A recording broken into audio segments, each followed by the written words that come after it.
Y'all know I got my glasses. Okay, I do have my spectacles. Okay, and yeah. So these are the progressive lenses, and I got to learn how to look down and stuff when I'm trying to read and carrying on, and and all of that. So I have the glasses, and I usually have them when I'm driving and carrying on, and all of that. Like right now, I got to do all this so I can read the screen because if I look at the top, it's a little blurry. So I still got to get used to them because I only wear them from like when I'm driving and when I need to read small print. Okay. But at the same time, I think what I'm gonna have to start doing is just wearing them on a consistent basis because what is happening, I'm constantly having to blink and rub my eyes, and doing so I'm always getting this cloud over my eye, and I know it's the film of the mucus and stuff that's in your eyes and all that kind of jazz. And I always having to blink, or sometimes it's the tear ducts, and so I get like this little film over my eye, and then I had to keep readjusting. So I don't like that feeling. Okay, I've never had to do that, but I guess that there's part of getting old, or aging. Because I'm not old. I'm only 51. Okay, so that there is that. Plus, we at this particular stage of my life, honey, I come, I try not to do it, but I know that I am, and that there is I'm always concentrating on my flaws, because it seems like the older that I'm getting, the more I'm the more I'm finding, right? It's just the old man status. Okay, call it what it is, honey. Um, but so I'm concentrating on my flaws and carrying on and this, that, and the other. So, it's a little bit that way. So, but it's interesting that I started off with this particular conversation because tonight's topic of the show is I call today's show I've got to care for myself. Okay. And so the question becomes, what is it that you do to care for yourself? And that is mentally, emotionally, spiritually, physically, sexually, financially, you know, to bring yourself into your optimum. You know, oftentimes, what is it that you do for others that you don't do for yourself? Okay. How is it that you're able to unwind and decompress from the world? Okay, and just have your Calgon take me away moment when you need to. How do you unplug from everybody else and make sure that you plug into the source so that you can be recharged, re-energized, and this, that, and the other. And like I said, on all facets, because mentally we know what the mental breakdown is. Sometimes you can't listen to nobody else's problems, okay? And it's like, okay, you know what? I just need time for me. Oftentimes we'll take on somebody else's problems and things and you know, bring them into the fold or whatever. And then when we bring them in, oftentimes their stuff sits on us. So a lot of your emotional eating and all of your particular habits that trigger you, most of the time it's not yours. How many of y'all are overweight, but the weight is not yours? Okay. Okay, how the weight is not yours, and what do I mean by that? Because oftentimes you find yourself eating, or picking up weight because you got emotional over something, and oftentimes when you bring in somebody else's stuff or take on somebody else's stuff, or you let them come and dump all their stuff on you, you're the one who gets weighted down with it. So all of their emotion, all of the turmoil of the problem and carrying on, you sit up there worrying, trying to figure it out and how you can help them do this and how you can help them do that. Then all of a sudden it starts to manifest in you and it take root. So now you sit down and you start eating, okay, and find yourself going to, and you even start eating for them because you get all depressed and discombobulated over their shit. And so now you're packing on the pounds that ain't even yours. Okay. And then plus it compounds because see now then when you start to eat for you because of your shit and your coping mechanism is to go to the pint of ice cream or is to go to the cupcakes or is to go to the cookies. Okay. And the pie and the slice of cake and a couple of spoonfuls of banana pudding. Okay. So that there, how many times did you do? How about money, financially? How do you disconnect yourself financially from other people? especially when you are their care provider. Okay, they're relying on you for everything. How do you disconnect from that so that you can keep your sanity, keep you together? Okay, and carry on sexually. Okay. Now, oftentimes, a lot of y'all are single out there, honey, looking and hoping that y'all want to get a man, get a woman. Okay, you tired of being single or whatever, and so when you start to manifest in that particular feeling, what do you do? Okay, y'all got y'all a maintenance man or a little hot and ready that you can call or whatever to get that angst off of you, or do you sit down there and follow the pattern? Because see, now you have allowed the single lifestyle or whatever to manifest itself, and then you done got so far out of control to where now it became a financial issue because you're spending money unnecessarily, trying to go out to the club, trying to sit down there and buy cocktails and things, or trying to do your thing, trying to get the new little piece on your arm or whatever. So now you're trying to satisfy one need and develop another thing at the same time. So now you got two problems working at the same time. Okay. Ask me how I know that one. Okay, now all the time you go, I don't buy sex. I don't buy. Every time you just sit down there and bought a drink, okay, got Ubers and Lyfts and cab rides and all that shit. Okay, every time you done sat down there and took them out to dinner or that proverbial cup of coffee.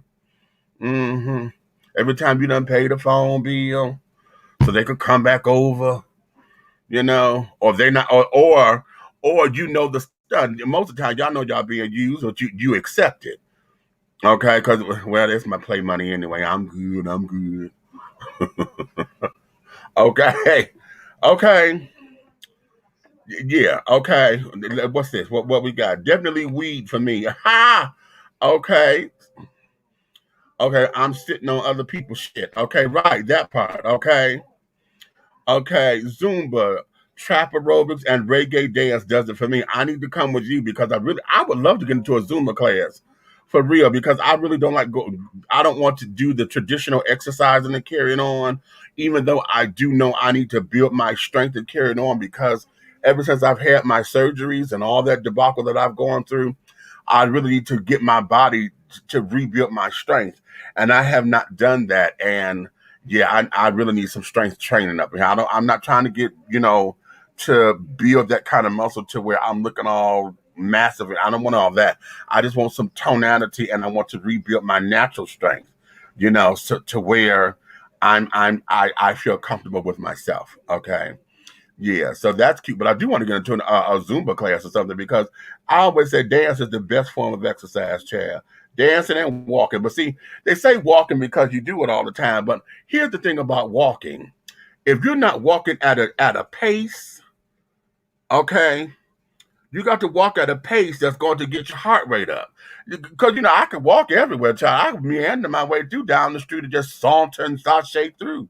But it's going to take you a lot longer if that's the kind of walking that you're doing. Okay, which is why, because I know my mother used to say, "Child, why am I gonna get on the treadmill, honey? Because I'm doing all that walking and I'm going nowhere. I'm in the same spot. When I go walk around the city, I get to see things, I get to do things, which will stimulate your mind and get all that going, which is lovely. But if you're not walking at a consistent pace to where you're trying to burn some calories or whatever, that sauntering and carrying on, it's movement, but it's gonna take you a lot longer." Okay, when I was on the treadmill, I had got up to doing like a 3 mile an hour pace, a 3.0. I think that's like at that pace I could do like 3 miles or whatever an hour, however they do. And so I had got up to that, and I was going up to 3.5 because I would challenge myself, and then it was coming off. I got my headphones on, honey, and I'm just walking and I'm dancing and flinging my arms like I do because I'm performing when I'm doing the numbers and things. I'm just going, and I like that feel, you know.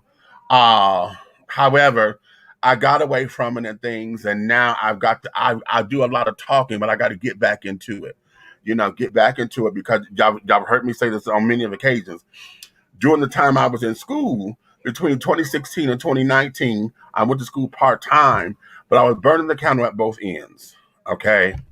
So I get off work at 7 in the morning. School started at 8. I'm in school from 8 to 5.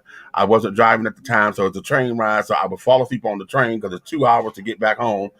So I get home at 7, trying to unwind because I got to take a quick nap because I got to be up and dressed and out of the house by about 9:30 to catch the 9:45 bus to the train station to get on the 10:20 train so that I could be to work by 11 o'clock.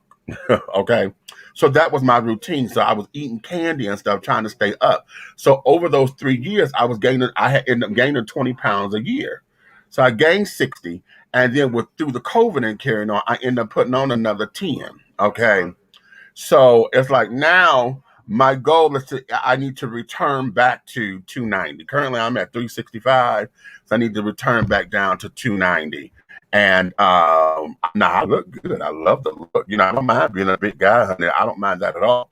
But at 51 years young, child, my knees are telling me, bitch, you can't do that like that no more. When I was 20 years, 30 years ago, I was able to handle it, honey. I'm still at the clubs kicking and splitting. I was doing a lot of dancing and carrying on, and my joints and stuff were moving. But since I've had all these surgeries and stuff, my recovery time is not what it was. Because when if I push myself, and this is what has me, if I push myself to my limits, okay, and I exhaust myself, child, it takes me 4 days before I am completely recovered. And I'm sitting up here wondering, like, oh, why am I sleeping so? And I got to get up and I'm feeling sluggish and this and that. Now I take my vitamins like I'm supposed to, but my body has not had time to fully recuperate. And a lot of that comes from a lot of, now when I say a lot of surgery, for those of you who don't know, between 2012 and 2013, I've had 6 major procedures. Okay. Then after that, in 2015, I had another major procedure. Okay. So I had 7 major surgeries. Okay. Major. Because I had to go in, cut, lift, this, that, and the other. And so my doctors told me that usually it takes about a year of recovery for each time they go in to cut, and carrying on. So shit, you talking about 7 different cuts. Okay. So the last surgery I had was in 2015. Okay. So there is that. So yeah, do the math, honey. So trying to get myself together and get myself, I have to start slow and this, that, and that. But like I said, dance is I would love to get into a Zumba class and get to getting, honey. Huh? Nah, I'm eating because I got the munchies. Now you simple. Okay, I can't stand the munchies. Let me tell you something about me and Samira Joanna, Miss Mary Jane, as Rick James would say it in the song. I've tried it. And if anybody ever see me with it, it's because I need to go to sleep because it makes me go to sleep. Okay, but what I don't like, I can't stand them damn munchies. I can't stand how that shit crashes because it don't take you on a child. It takes you up. And when that bitch lets you down, honey, she is a complete elevator, done snap the cables down, and she crashes. I don't like that feeling. I cannot stand that feeling. Okay. So no, I'd rather not. But now, we got the CBD oils and carrying on, which, I just got into the thing. So if y'all need some, let me know, honey. We got the Delta 8 stuff too. Okay, for those of y'all who are partaking of those particular do-I-ditties, honey. But if I just started and carrying on, so I wanted to get my mom into it because I know she has a lot of sciatica, nerve damage in her back, and I wanted to make sure that she can get some pain relief that's going to sustain her. And so I sent it home. I haven't gotten a report yet, so I need to find out what's going on. Okay, many people take my kindness for weakness. Now, Jan, now listen, let's get into this because see, here's where it is about kindness for weakness. Okay. Oftentimes we say that, and oftentimes it's our fault, okay? Because what happens is that we really want to cuss their asses out, okay? But because we know they're in a situation, because we know You know, we don't like kicking nobody when they down and carrying on. We will reserve that cussing out. And but okay, bitch, I'm gonna let you have that. Okay. Or we'll put them in check, you know, cutely, you know, so that they know, okay, bitch, I'm not the one to fuck with. Okay. Especially when you leaning on me. Okay. You want to have mouth and lip and shit. No. Okay. No, that's not how this works. Okay. But oftentimes when you want to cuss them out, you know, you're in the understanding mode. And here's where it goes awry. It goes awry when you have hit your breaking point. Okay. When you hit your breaking point, now you done say, fuck it, all bets are off, and you unleash the demon or unleash the dragon or unleash the kraken, and you get to cracking their ass. Now all of a sudden you're the wrong one. Oh, you taking it too seriously, honey. Why you got to be all serious? It ain't even like that. You know, and it's like, bitch, no, it's been like this. I just have not been on your ass the way that I should have been because we supposed to be girls. We supposed to be buddies. We supposed to be. But I see you have taken advantage of a situation. And because I've been doing this for so long, you think you could just slide your ass in and keep putting paperwork on my motherfucking desk. Yeah, I love this. Y'all know the Charlie's Angels when they used to open up and Farrah Fawcett would be at the desk and she had just finished all her paperwork and she took the paper and put it into the done section and somebody else came up and put a whole brand new stack of paperwork on her damn desk. She just finished, right? That there is what we let folks do to us. Okay, and then here's what else we let them do. Because I tell folks all the time, I don't care how junky my motherfucking house is, bitch, I know when something is out of place. Okay, or when something new has been added. Okay, so I don't care what the junk is. Okay, on my desk, bitch, you better not put now another piece on this goddamn desk. And what'll happen is the children will sit down because they know you watching, they'll come in and they'll slide it up under some shit. You know, they'll come in and tuck it, you know, and think that you ain't gonna notice. Okay, you may not for the first couple of days. Okay, you may not. But then when you get to it, but like, bitch, where the hell did this come from?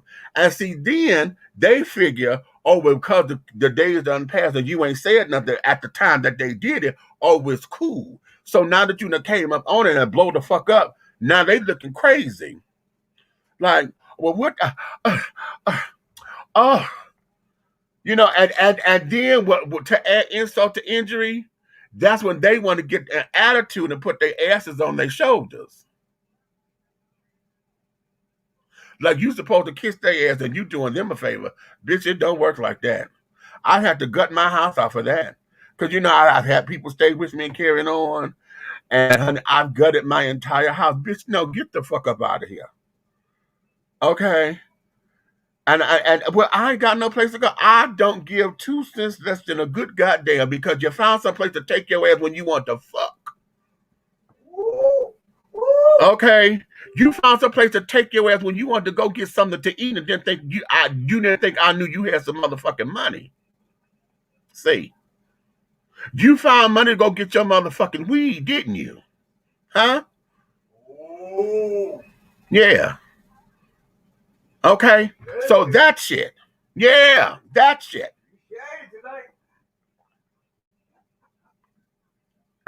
Okay. So that's what that is. You said it tonight. So when we come down to it, many people take my kindness for weakness because a lot of folks, what it is, they know you got a good heart. And at the end of the day, you are the person who is the stable one in their lives. You know, they always say that the ones closest to you are the ones that hurt you the most or hurt you the worst or could cut you deeper than anybody. Why? Because they hold you hostage. I say that in my book, in my first book, Awakenings, Epiphanies Along a Spiritual Journey. Okay? They hold you hostage to their shit because they know that you really got their back. Okay? They know you got their back. They know you're the person in their corner. You're the person they can rely on. When all the chips are down, you're that person for them. Okay? And so they run back. They run back. And the sad thing is that we let them. Okay? And carrying on. And I know for me, it used to be because I thought I was being a good Christian. Okay? Oh, oh Lord, honey, they out here and let me bless them because I can handle it. And we thinking we doing the right thing, and we ain't.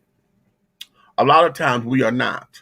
A lot of times what we have become enablers because we have given them the power to stay in their fuckery and to say it's okay to be in their fuckery. You understand? We allow them to do that. And I know I'm doing all this damn talking and carrying on. It's not a lesson that I've mastered, honey. I'm just telling you what I know because I've been through it too many damn times, which is why I'm at a state now to where I have to regroup myself because I'm finding myself going back into patterns and shit that I used to do back in the day, because I'm at a point now I have to be by myself. My son was about to get the fuck up out of here before he got in trouble. That was going to be our conversation when he came back from the birthday experience that he was going on that he ain't come back from yet. Okay. That was going to be our conversation because I was going to give him 2 years. Okay. Because I know I was going to spring it on him and I knew he was going to need some time to get it together. Okay. However, at this particular point, that there was the conversation because I've let him become too complacent with me and I've become too reliant on him being here. It was kind of like it's an ebb and flow kind of thing. He got on my nerves and this, that, and the other, but I saw him trying to spread his wings or whatever, but not wanting to take flight because he got concerned about me. You know what I'm saying? And instead of me pushing him on out the way, I let it ride. Well, he gonna do it when he ready. And carrying on. No, honey, no. No. I'll be next. Okay. I'll be next. That's what it is. So this is the whole kit and caboodle to it. I've had folks that come through me, child. We've given them a helping hand or whatever. Don't know, haven't heard shit else from them. Okay. Now here's the thing. Let me say this. All the time, those of us who in that taking my kindness for weakness category, we don't do it for the accolades and the applause or whatever. We don't do it because we're expecting something back. And then here's something else. Oftentimes, we have to accept the fact that you are just the vessel needed to get them to the next to the next spot. They say people come into your life for a season, a reason, or a lifetime, honey. Okay. So that there is what it is. And sometimes folks come in just for half of a season. It's not even hey, some folks come in just as a passerby. You are the blessing that they needed to connect the dot. How many, okay, if y'all from Detroit, y'all don't understand this.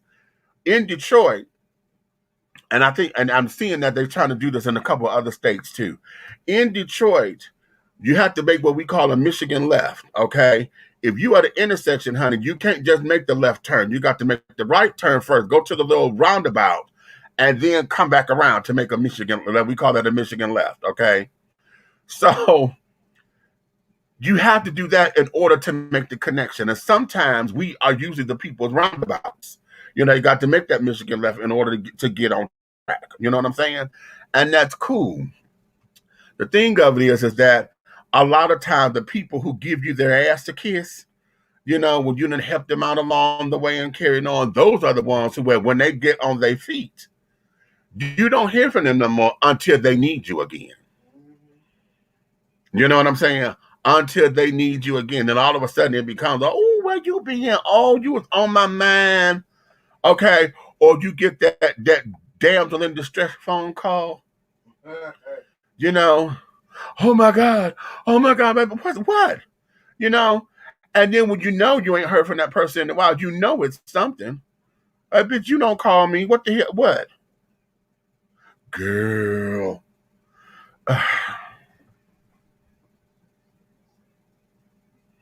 Then Okay, and I'm a Pisces, honey. And then here come the goddamn sucker story. Okay. And God help you if you got some damn kids, then now you're trying to make sure the kids ain't out there. And we have allowed what about the children? We have allowed that to become the bane of our existence, honey. Everything is always about the damn kids. Kids are very resilient. Look at us when we were kids, okay? When we were kids and the shit that we had to go through, yes, some of us are still fucked up, but for the most part, the rest of us, honey, learn how. Yeah, we talk about it and carrying on. Some of us got drinking problems. Some of us, fat and out of shape because we done ate our problems through. But we're still here to get over it. And then we know what we got to do the work to get there. You understand?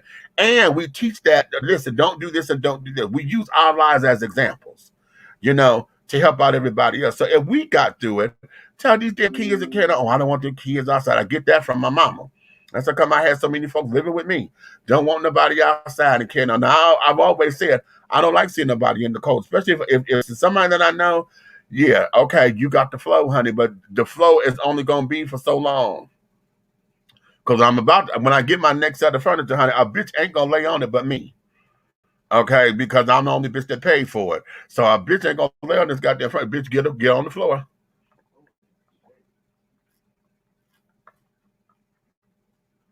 Make an old school pallet. Y'all know how we did back in the day. Get a couple of blankets. Make a pillow out of some old sheets or something.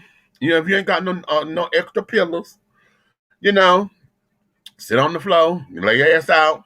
You need to stretch out anyway, so that you take that from me, because I'm always sitting up in the damn chair. Your feet start swelling up, your legs swell up. No, lay your ass out. Okay, do good for your back too. Okay. Let's see, for money, I stopped going to sites where they have ads. I've been on Clubhouse most of these days and don't walk past stores. I walk in the parks instead, except for COVID. Okay. Wow. Okay. Definitely cutting that check. Okay. Okay. Just walk simple. Well, yeah, the walking is simple, but like I said before, unless you're walking at a pace to where it's going to do something, all of that, there's sauntering and carrying on, you're going to get there a lot. It's going to take you a lot longer because you're not burning anything. And then now catch this. This is something I had to learn because I started, when I was on the machines and stuff, I was calorie counting, right? So it was the thing to do. I'll be on there for 45 minutes. Say I done burned 350 calories or whatever, right? Or 410. And I'm, okay. Okay. Well, then my dumb ass be wanting the Snickers because I would be feeling like, okay, let me go get the Snickers. And one day I decided to look at the back of the Snickers and I was reading the calorie count. Well, that one Snicker bar had like 375, it was 360, 370 calories for the one Snicker bar. So I said, bitch, if you eat this, then that's going to negate what you just did. You're not losing anything. You're maintaining. Okay? Because you took it off to put it back in with the calories. So you're not losing anything. You're just maintaining where you are. All this sweating and huffing and puffing and waving and singing and shit on this damn treadmill was okay. But it didn't do anything. Okay, well, no, it did what it was supposed to do, but the back end of it was I wasn't doing what I was supposed to do to keep it up because I was just maintaining. Okay. So, yeah. I just had hip surgery 4 weeks ago. Did you? Child. Okay. So how are you now? Are you mobile and carrying on, or are you still trying to get your motor skills back together? What is that for you? And then how are you maintaining your pain regimens and carrying on? Because I'm sure that, they gave you all kinds of pain medicine to keep you high and shit. Okay. So, yeah. Okay. Hey, Road, what's going on? Okay. My mom is Pisces, and she has a hard time saying no. Honey, listen, I'm March 4th. Okay, I'm right there. I'm a March Pisces on top of it, honey. Yes, Pisces. I need to look up Mother Teresa's birthday because I believe she was one too. Because a Pisces will sit down there and make Mother Teresa look like Satan, honey. Okay, a true Pisces. And for those of y'all who don't believe in astrology and carrying on, you will understand what the fuck it is when you come across it. Okay, because most of us, honey, who's our sunrise is, our major sign. What is it? Oh shit, I'm forgetting the words. But your major sign is your direct sign when you were born and carrying on, not your rising, not your moon sign and carrying on, but that damn Pisces, honey. Listen, and then you got a double whammy if your direct sign or your sun sign is in Pisces, and I think it's your moon sign or one of. I forget. Well, it's two of them. Well, if both of them are in Pisces, baby, okay. Mm-hmm. Yeah.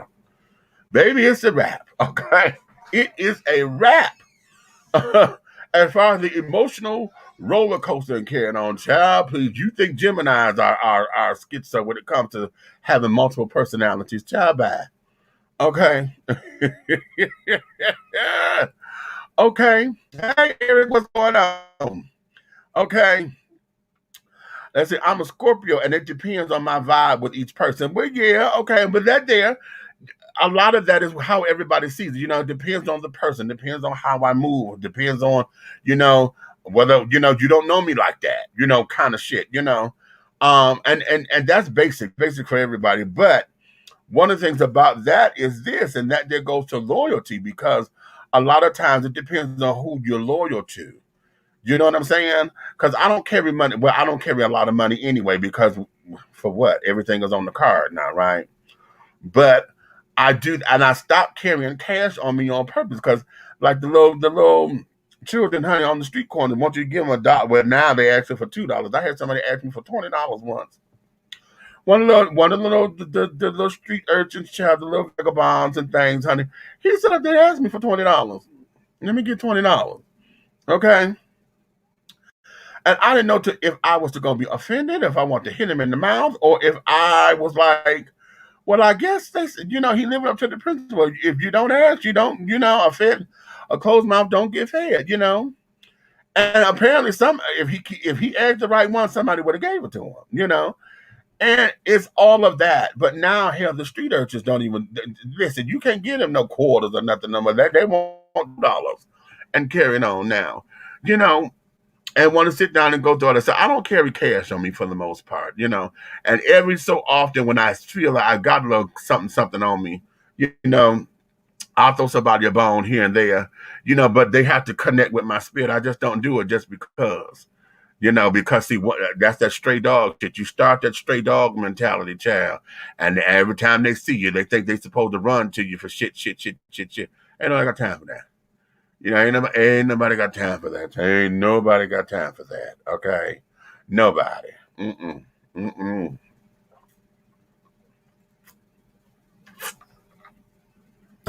Man, I was walking the next day after surgery. Well, good for you, child. That's them new bones. Okay. Okay. Okay, better, stronger, faster. Come on, bionics. Okay. So now, as we're talking about this, let's go a little deeper. Let's go a little deeper, because what do you do for your spirituality? Okay, what do you do to get your spirit right? Okay, when you need to cleanse your spirit and get yourself together and to bring yourself back to center. Okay, is church the only thing that you do to do that? For those of you who go to church or to the mosque or to the synagogue, or are you burning sage and getting your crystals and things of that nature and having a meditative state, to do all that? Or are you very carnal? Do you get into your music? Hell, Brandon said he gets in, he goes back to the old ancient way of the native. Okay, the indigenous people, honey. He fire up. Okay. With your wampum and carrying on, honey. Ooh.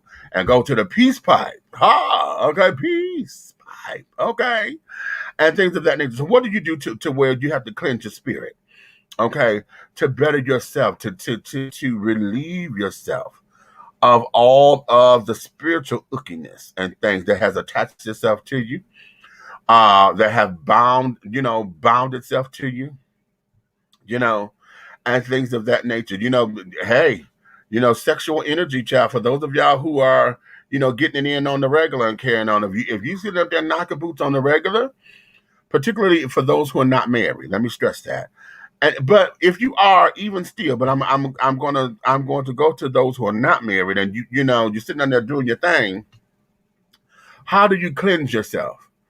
Because sex is a spiritual experience as well, not just physical, but it's a spiritual experience, because that there is the exchange of energy, honey, and then you're coming together, okay, where the two become one, okay, because especially if there's penetrative sex, and whether it's anal, vaginal, or oral, whatever orifice you decide to feel, honey, that's penetration, okay. So there is that exchange, okay, and so when you have that exchange, you end up taking on properties of the other person that you're with. A lot of people don't believe that. Okay, they don't believe it. But have you ever noticed that sometimes, let me do this, particularly for those of y'all who are receivers, okay? Now, whether you're straight or gay, women, you know what I'm talking about. If you getting right, okay, for all my alphabet children, honey, who are on the bottoms, honey, and you getting done in right, honey, have you ever noticed that sometimes when it's all said and done or whatever, that your sexual partner has qualities or start acting like you sometimes, or would pick up something that you would do, and you're like, what the fuck? Have you ever noticed that? Okay. That's because there's been an exchange of energy. Okay. It has been whatever that spirit is, it has connected and bound itself to you. Okay. So how do you go through and cleanse all that? Okay, how do you cleanse? Okay, because there's more than just taking a shower. Okay, and saying that you're cleaning up afterwards and things. There's more than that. How do you cleanse? You know, for me, uh, it's all about um I go through a whole meditative state, when I'm looking to cleanse myself or whatever. I have sage. I burn the sage. I have sandalwood incense. I have frankincense and myrrh and carrying on, and things. And so, yeah, I will. And when I shower, then I have a sandalwood soap, or I use a tea tree oil soap or something like that. And as I'm washing, I'm praying as I wash, and carrying on, so that. And then, a lot of times in my meditative state, honey, I go through and I erase, you know. I call this a spiritual cleanse, and that there is it's in a meditative state, and I can sit down and I can watch my spirit, or visualize. Let me put it that way, because see, it may sound a little too heebie-jeebie. I would get into a state where I can watch my spirit go, and I will whitewash it, and I will send it to, like, I always picture myself at a waterfall or something nice, plain, serene place. And it's kind of like astro physics. I watch my spirit go through and fly all around the camp, and I watch it go through these crystal pristine waters, okay, and take a spiritual bath in that regard. And once I know that it has joined with me to say that I'm clean, and then I will guide it back to me, and then that's when I come out of my meditation. And usually when I do that, Chad, with my incense burning and the sage burning and carrying on, it feels so crystal clear for me. It opens me up, and I'm able to feel lighter, and I'm able to move on throughout the rest of my day. Okay. And then also to get that other person up off of me. Literally. Okay. Uh and then so that it's not so heavy. and it's not so heavy, and I'm not carrying the burdens of anybody else and this, that, and the other. So, what is it that you do? Wait a minute, okay? This child said weed. Okay, not doing enough spiritually. Occasionally, I pray, gratitude, affirmations, and being with people who uplift me. Okay, okay. Starting to journal. Now, you know what? Journaling is cute. I like to journal, but I'm not consistent with it because oftentimes trying to sit down and write into a journal and carrying on, it becomes too much writing for me. You know, I try to do it on the computer so I can type, but oftentimes because I'm a talker, you know, I would rather sit down and have a session and talk it out and this, that, and the other with somebody like my besties and carrying on. My Bristol, you be honey. We haven't sat down to talk in a long time. And that's well, a lot of it is because hell, our lives, we're over 50 now. So, he's doing some things and I'm doing some things. And, when we come together, it's not necessarily awkward. We just have to get into that space where we can open up again and say, listen, sis, okay, we need to sit down and we need to have a cleansing moment for ourselves, because we got some shit that we got to clear up that's been lingering in the air. We talked about it, but we got to clear it up, and make it crystal clear. Cause I ain't going nowhere before it's time, child. So I'm like, bitch, we sisters. Okay, I'm not going nowhere. At the same time, there's some things that got to be clear. So I would rather sit down and talk and cry and, huff and puff and things and this and that and that. How we do, we'll sit down and we'll go by the water, child, and grab us something to drink and go by the water, honey, and we'll sit down and we will bond that way. Okay, just the two of us, because this is it's just he and me and God, honey. And we'd like to go by the water because it's a spiritual thing of casting everything on the water. If I cast it on the water, baby, if I cast it on the water, okay, and watch it go, child, y'all know the water is endless. And we never have been able to get to the bottom of a river, of an ocean. Okay, you'll never be able to get to the bottom of it, honey. Okay, so when I cast it, I'm sending on its way. Okay, so that's what we usually do, and we like to do it at night so that we can catch the moon shimmying off the water and carrying on, so that when we're out there, we are out there, and it's just us and God, honey, and we could scream, cry, laugh, and things of that nature, and really bond. Okay, and really bond. That's my Bristol, honey, and I need to have my talk. But I used to, and then all of my journals that I had previously, honey, a lot of my journal, all of them, not a lot of them, all of them they're missing. They've been, yeah, they're missing. I've had robberies and stuff. Folks that broke in my house, this, that, and the other, and so a lot of my stuff that I had, they're gone. But I have the memories. It would have been fun to have been able to read some of my old stuff, to see the mindset that I was in at that time, and to be able to go and say to that person who wrote that, the person that I was then, to see how I've changed over the years, how I have evolved over the years. You know what I'm saying? Well, I look at that. I do that when I look at pictures of myself, my older pictures and stuff, how I've been able to evolve and how I've matriculated and things of that nature. And a lot of the pictures that I have, I remember the mindset that when I took the picture, I'm like, oh, well, okay, yeah, Mm-hmm. So now, ooh, that there is that. Okay. So yeah, learning to care for yourself. Y'all have heard me say this before. Musical therapy, honey, is one of my things. Okay. I love to get into a space where it's just music. And y'all heard me say, and I've given y'all this as a homework assignment before, to create a learning to love myself playlist. And that there is when you take all of the boo songs, I love you boo, okay, songs. You put them on a playlist. But what you do is you get in front of a mirror or you meditate on the song and you sing it to yourself. Okay. You take and sing those songs to yourself, because one of the things that we know in life is this.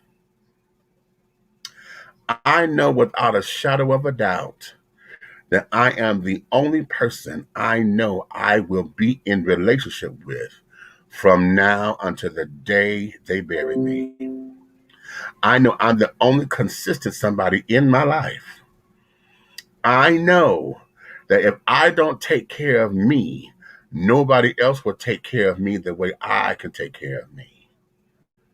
Okay? Nobody else will do it. Okay?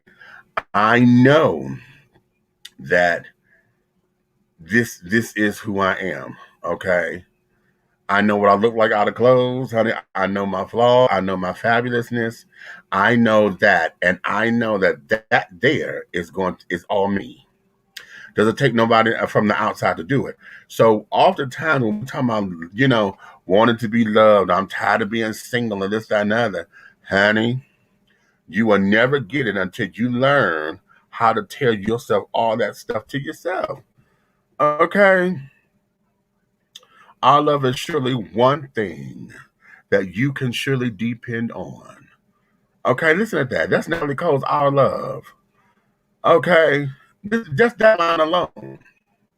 You're going to make me happy. You're going to make me smile because our love will shine. Okay? Our love will stand strong as the tree. Our love will be for the whole world to see. How come you can't say that to yourself? Okay? Our love will change people's wrongs to rights. Okay? How about that? Shaka Khan, through the fire. Okay? Through the limits and to the wall. For a chance to be with you, I'd gladly risk it all. You can't say that to yourself. Do whatever, come what may, for a chance to be with you. Now, how many times, child, okay, that just gave me chills. Okay. How many times have you said that to yourself? See, we so busy wanting to do that for somebody else. How come you can't show up for yourself like that? Okay, Denise Williams said, "You're all that matters to me, my love. You are all that I wanted. You are all that I needed."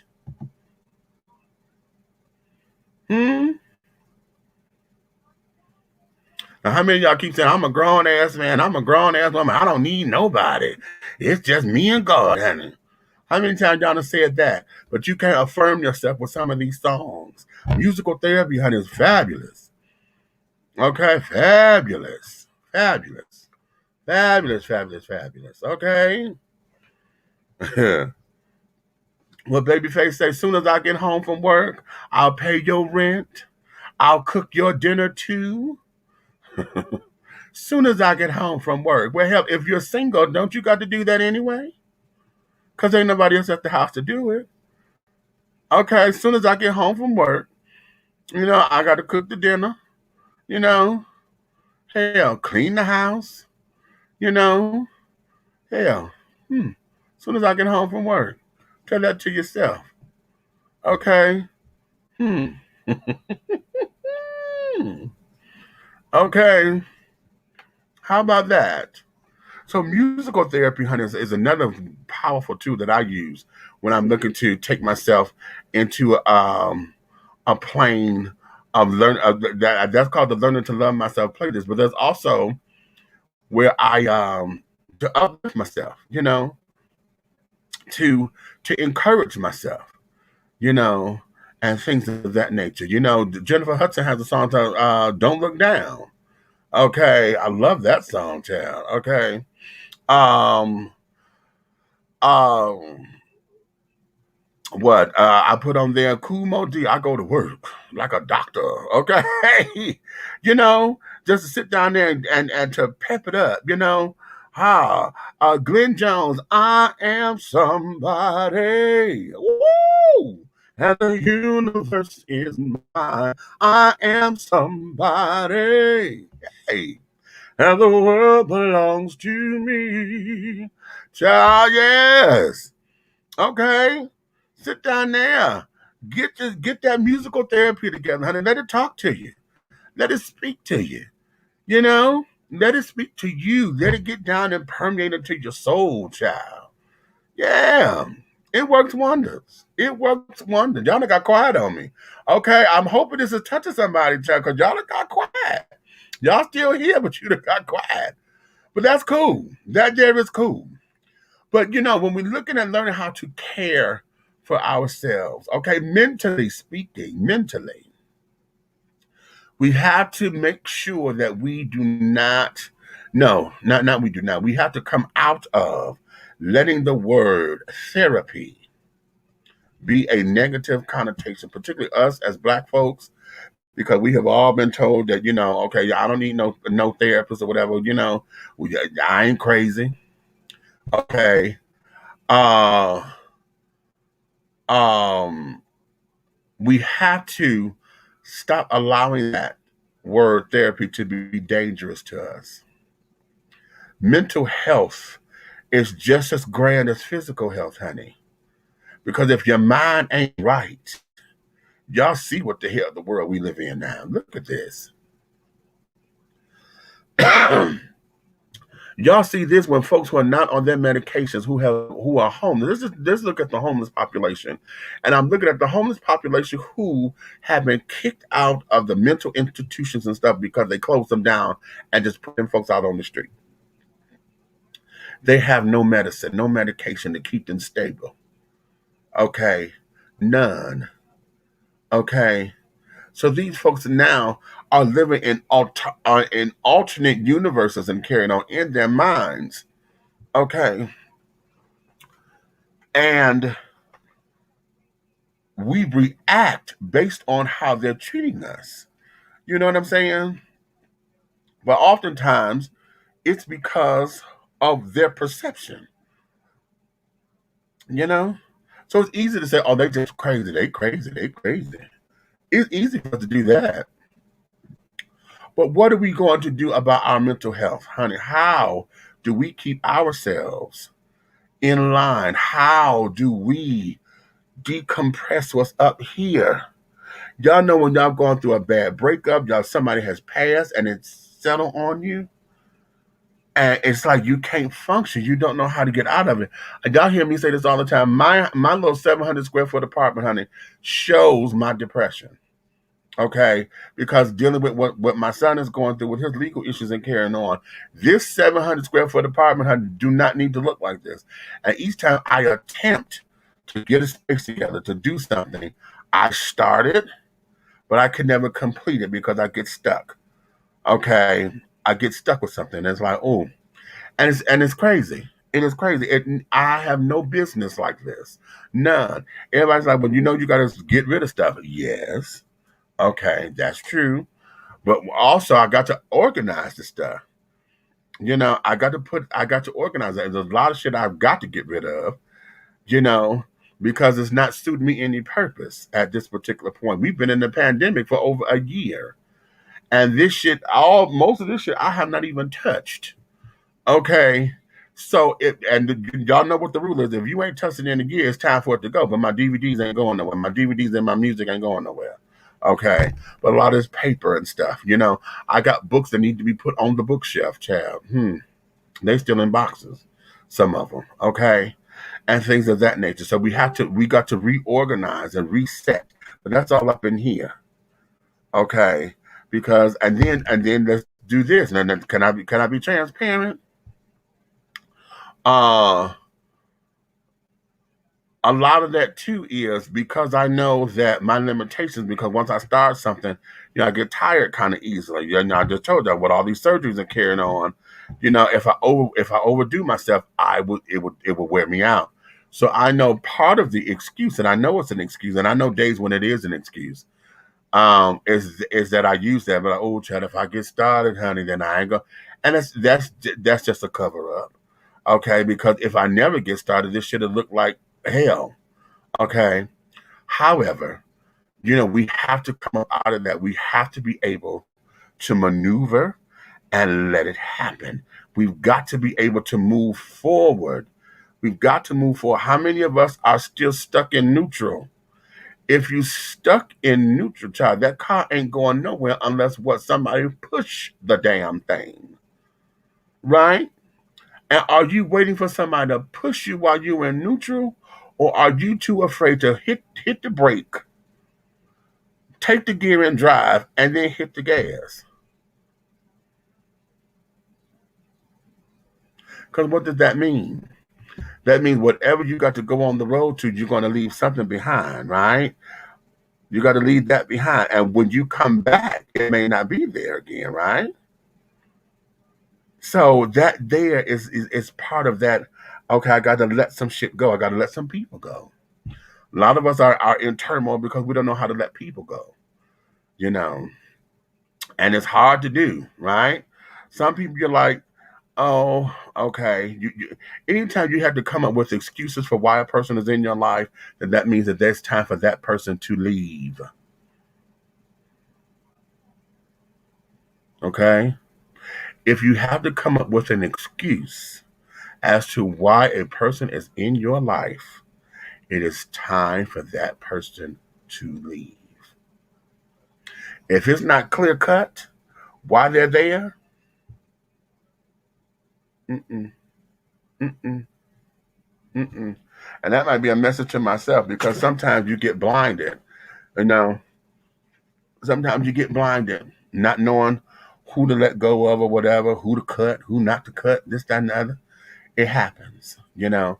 But we have to be able, those are the hard decisions. Okay, those are the hard decisions. Okay. What you say? I keep telling people I'm not crazy. I'm thrown off the I'm thrown off. I'm a whole different breed. You just cut from a different cloth, honey. Now, you know what? That's interesting because a lot of folks will say that, you know, I'm cut from a different cloth. And it's okay to see the world differently, you know. And then here's the other thing. Some folks want to call you crazy because they just don't agree with you, you know, and that there's just, it's the easy way out. Oh, I don't agree, so I'm just going to call you crazy, you know. But that's not the case. Oftentimes, folks may see something from a different lens. And here's where it is. If you can articulate that, then maybe you might be crazy. You may have not been taking your medicine. Okay? Because anytime you cannot coherently express your viewpoint and show people where you are and et cetera, and give us the outline or a blueprint or something of how your mind works, then yeah, okay, then we'll say you're crazy. But it's nothing wrong if you can do all those things because it just shows that, okay, your journey is different. And this here, you know, you may have a different route to get to some stuff, but okay. You know, that's cute. That there was cute. I was listening to a broadcast and the example was if 7 plus 8 is 15. Okay. Okay. But some people may not be able to comprehend that. So they may have to go 7 plus 7 plus 1. Okay, 7 plus 7 plus 1, which is the same 15. So, or hell, they may go 20 minus 5. Okay, or whatever combination. Okay, 30 minus 15, you know, to get to the answer. So there are many different routes and different ways to see things.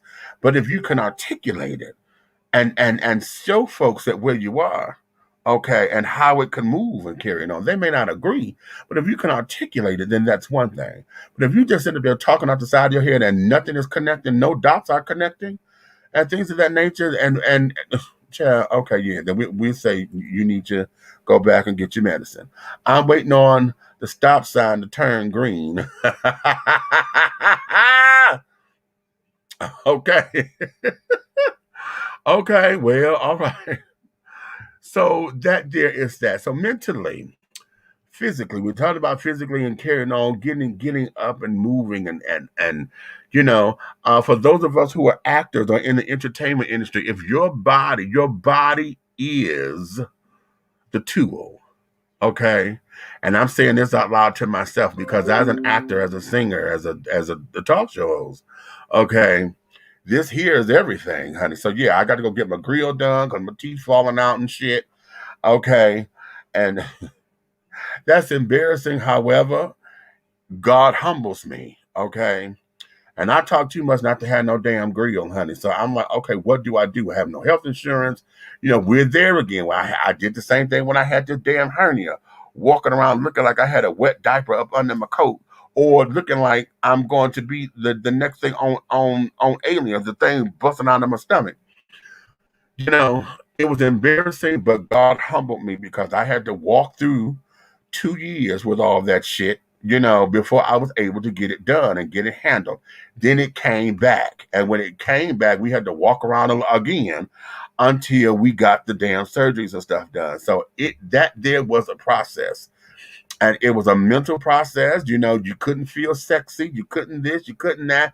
And so when I decided to turn it around and I started taking, I took nude pictures of myself and carrying on, and me and jock straps and this, that, and the other, and all of that kind of craziness that I did because I had to learn this is the body that I got right now until we could do something else. Okay, so if this is what it is, then let me love it the way that it is so I can appreciate it now. Okay, so that when it get to where I need it to be, honey, it's gonna be love. You know what I'm saying? And a lot of people didn't understand that, but that there was for my own mental health. I got criticized. I got put on all the little blogs. Oh my God, somebody come get your uncle and all that old bullshit. Yeah. But a lot of folks didn't understand the reason behind it, and they wasn't supposed to because it was all personal. So that there was that. So when you got to take care of all of this, so that everything flows. And isn't it interesting that everything I'm saying, your mental, your emotional, your financial, your physical, your sexual, all of those things, honey, they work in tandem with one another. They work in tandem and they easily cross over because sometimes, depending on what it is, this won't work without that and that won't work without this, Or, like I told you earlier, sometimes here two are working at the same time, you know? And things. So if one is off, then all of them are off more than likely because you have to take everything across the board. One of the things about this life that I have come to understand and learn and appreciate is that we have to find balance. Everything is all about balance in your life. Okay, we have the yin and the yang, honey. So it's got to balance out. It can't tip the scales. It's got to balance out. And once it balances out, then most of the time, if not all, when you see someone who seems like they got it together, most of the time when they're all, it because you feel it in their spirit. They exude the confidence. It's not that they don't have bad times, but those are a lot of people that many of us sit up there and say, okay, I want to be like them or this, that, and the other, because everything is in balance, And when something goes off, because life shows up, then they tilt, they teeter until they get back into balance, and they know how to get in balance. You understand? And so this is something that we have to learn how to do when we talk about taking care of ourselves. Okay, when we talk about taking care of ourselves, I see you, Red. Okay, since you came up in here, let me do this. Let me take a commercial break. I'm gonna bring you in after commercial, so that we can get this going because, this is hot, okay? Don't go nowhere, y'all. We're going to be right back in a few moments. Angelo Ellerby, the Henry Higgins of hip-hop, is the founder, president, and CEO of Double Exposure Media Relations. Double Exposure Media Relations is a full-service public relations, marketing, and artist development firm specializing in publicity, photography, artist promotion and artist development, makeup artistry, event production, and EPK development. Celebrating over 45 years in the industry, Angelo believes that a culture that does not take care of nor respect its artists is a culture that leaves nothing behind to appreciate. Let Angelo help you make dollars and cents of the entertainment industry. Contact Double Exposure Media Relations at 201-224-6570. That's 201-224-6570.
Hello, hello, and hello again. Hey, I'm Helena Hologram. I'm your host of that wonderful show that comes on every Monday night at 9 o'clock p.m. sharp on Facebook Live and YouTube Live. Do me a big favor, go over to the YouTube Live and look for Hey Bitches. Like the video and subscribe so you can become a member of the Hey Bitches Live page.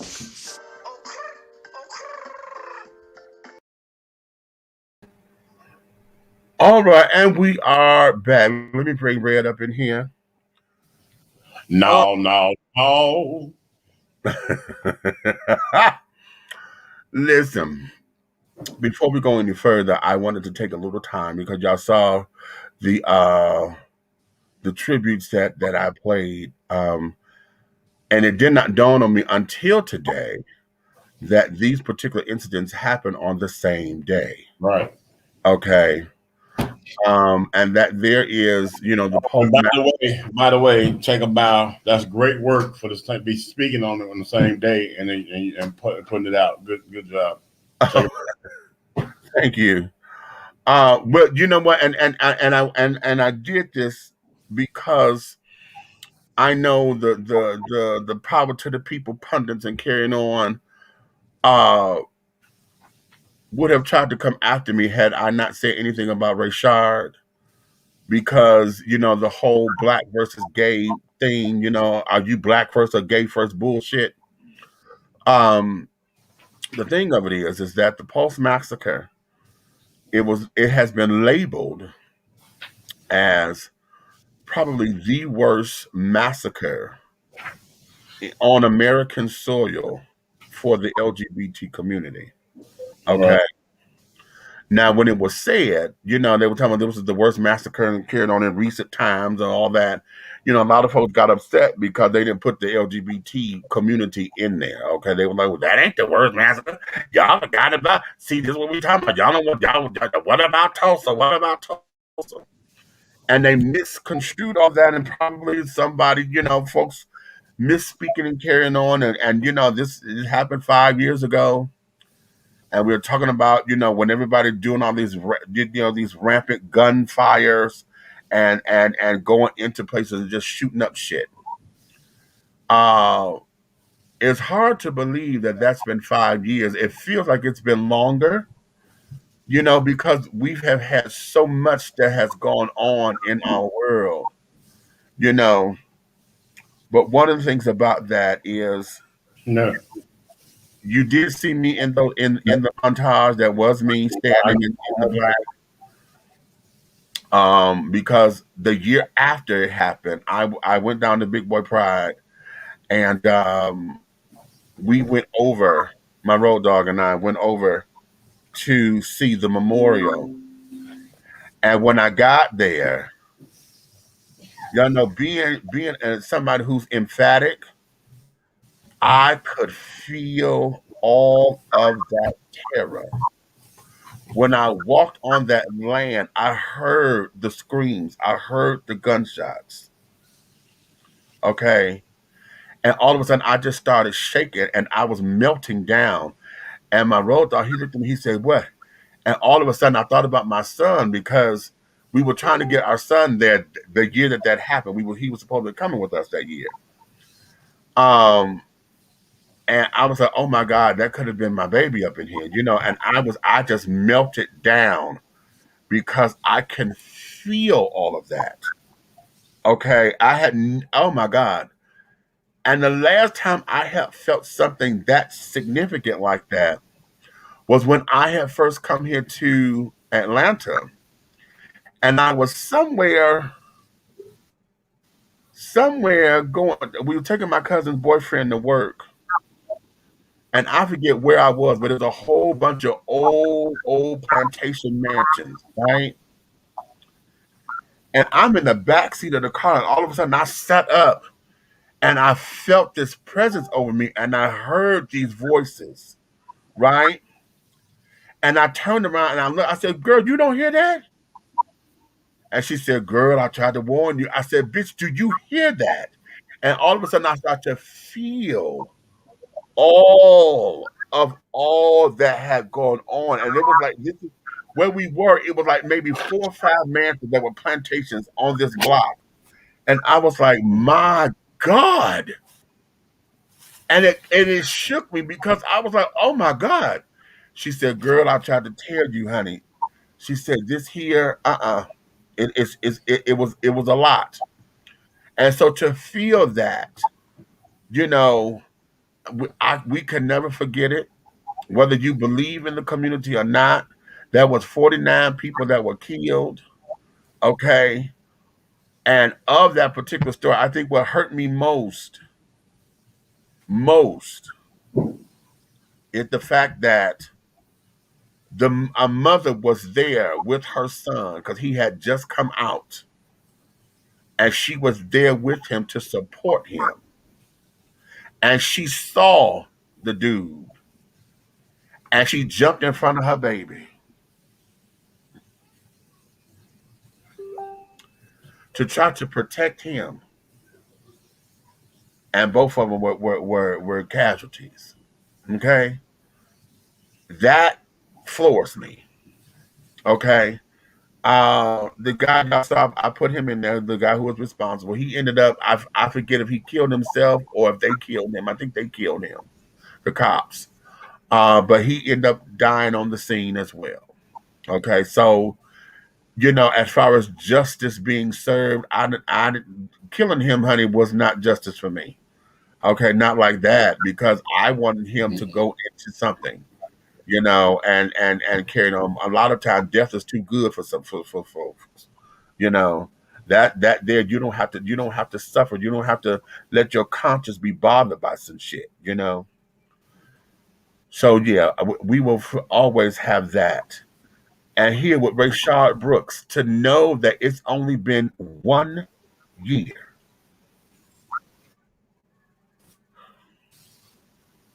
It's only been 1 year since they took that man up out of here. Okay. All because,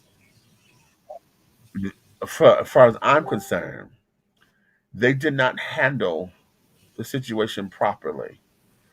Just because he was asleep in the doggone Wendy's drive through, they could have handled that much differently. They could have let that man go home to his daughter, and carried on like they were asking. They could have let that man be. Instead, it went awry real quickly. And him being scared because he pulled the dude's taser and trying to slow it down so that he doesn't become a casualty, became a casualty. You understand? And now the whole debate is whether or not they're going to put him back on the force, because they're saying that they fired him without due process and this, that, and the other. So he's getting to sitting up here and to fight for a job. And yet this man here is cold and probably decomposed. Oh, it's been a year, so I'm sure he's decomposed and everything now. Family don't have their father anymore. The mother doesn't have her son anymore. That man was only 27 years young. 27. You hear? 27. He would have been 28 this past January 31st. Okay?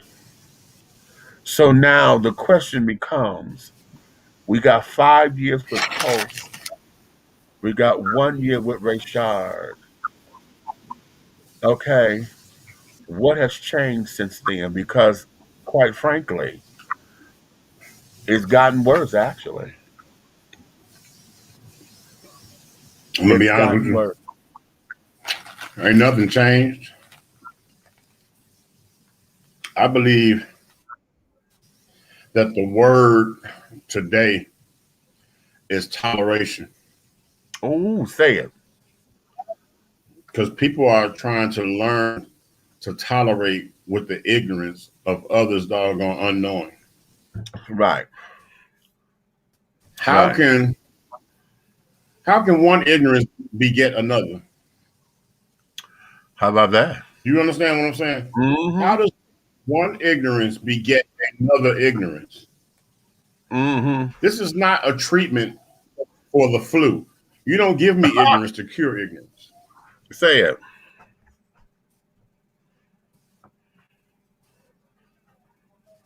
Okay. Okay. And at the Whatever you end of the just said, day, say it again because you racism froze. still see. Wait a Mhm. minute, you froze. Say it again because you froze. Okay. At the end of the day, I still see racism. I see proliferation in our police officers. I see nepotism because we have so many doggone people that's considered to be the urban community, the brown of America, that have all the qualifications to do these jobs the way because their dad been hanging niggas, they get a job. How about that? You came out with these new programs, but you didn't send the old problems into the new programs. You gave the new Mm-hmm. programs to new officers. And when new officers hit the street, the old officers tell people to go straight to hell, tell them to shut up and go your place. Okay. Now, and he becomes a victim of, and this dude doing something crooked just because he don't like a certain personality, nationality. You're there, and you learn to be different. You learn to, because the new programs that they have for police officers in America is supposed to be, they are supposed to be proactive instead of reactive. You understand what I'm saying? Mm-hmm. And Mm-hmm. if more of the police force was more proactive in the communities, then accepted by even people of they're not nationality, you would be able to feel comfortable having a conversation with a white officer if he was approaching a situation from approaching with no darn consequence knowledge to himself. He's taking action with ignorance. That means he walks into a situation not knowing. Right. So how can you assess a situation if you don't even have the information it takes? There was a crime made. It may not even been a crime. It may have been a How about that? misconception. You police. Right. How the hell you are a police and you don't know what it is to police? Right. Man, yeah, bro. You don't let me. Okay, yeah. Right. Okay. So having said all that, um, today is just it's one of those historic days within the month of June. And look at this. Look at this. This here is also something that's very profound in the timing because it is exactly 7 days before we have to celebrate Juneteenth. Okay. Now I don't know what how the cosmos let that happen or why it happened or you know how I understand its significance because it hit me. You know, as far as us having to understand what freedom is, and I consider Juneteenth to be the real Independence Day. Okay, real Independence Day. Okay. Me, Uh, Wait a minute. You know froze for real. Go out and come back in because no, I need you to give off of we, that. okay. Yeah, because yeah, I need him to go out and come back in because see now, for me, Juneteenth is real Independence Day. Okay. And for those of you who are unaware of what Juneteenth is, that is June 19th, 1865, when Texas finally got the memo that the slaves had been freed, and they got it 2 years later. And in fact, they got it 2 years and 6 months later, that the slaves have been freed.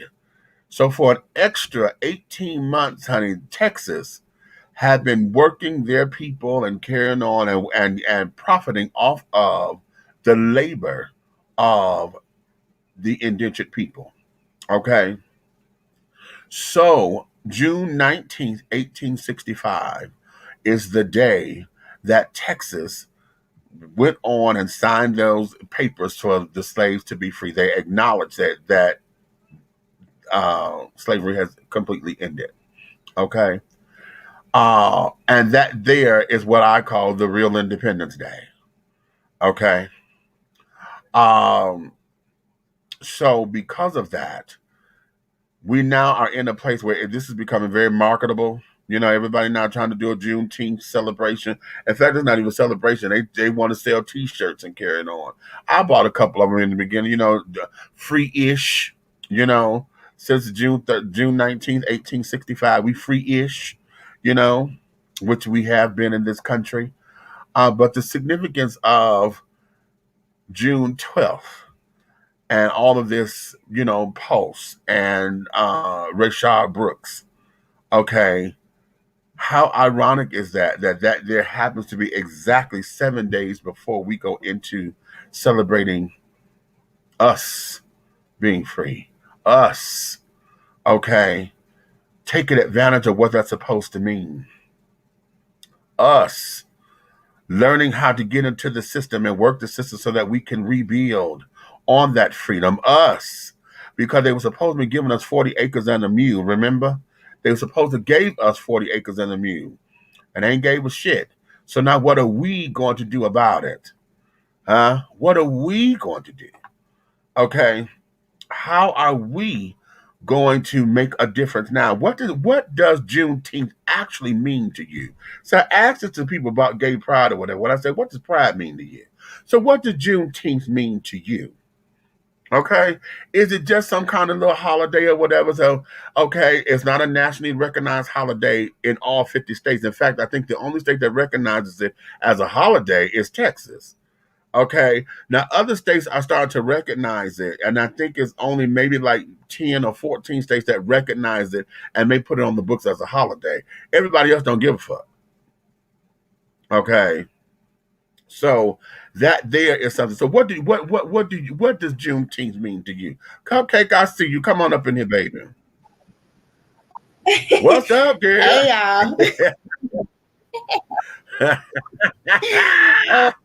I'm feeling y'all right now. And so he comes back with Okay, so you feeling in? Okay. We got a new correspondent again. all right, here you go. Oh, okay. Okay. Now look, here's what I was trying to say. You know, our entire goal, and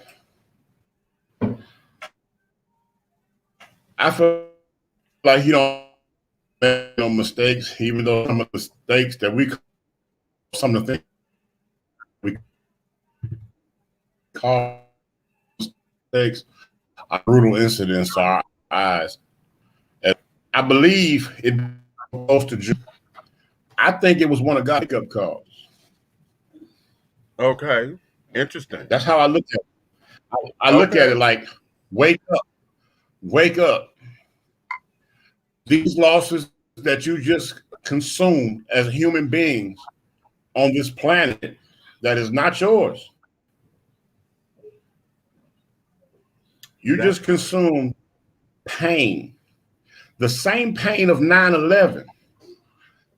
I need to show you that this pain is no different just because it will be community. Is the pain no different?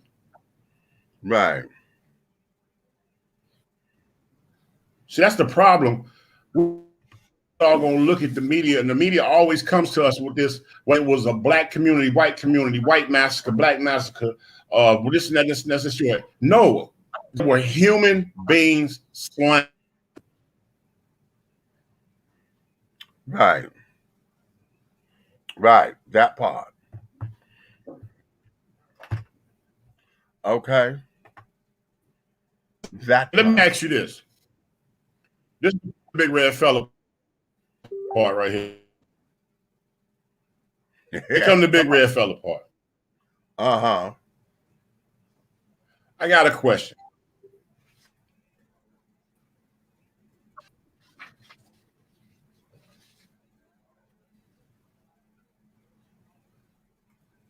Say it again. Huh?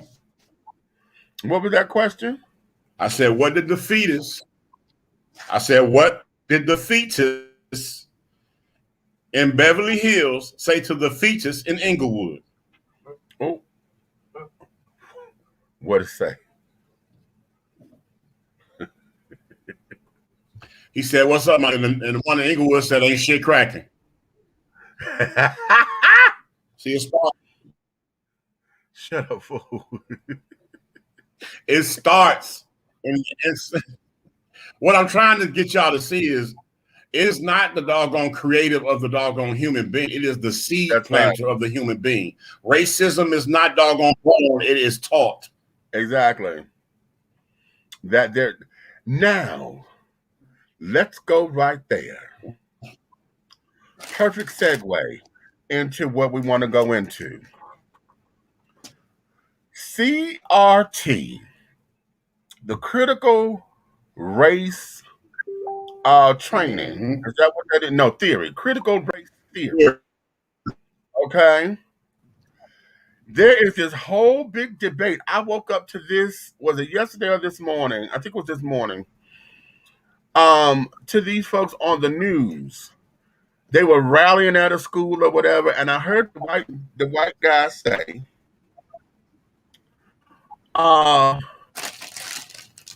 this does not need to be taught in schools. Okay. They have their churches. We have churches. We have parents at home. They could teach this kind of stuff at home. This does not need to be taught in schools.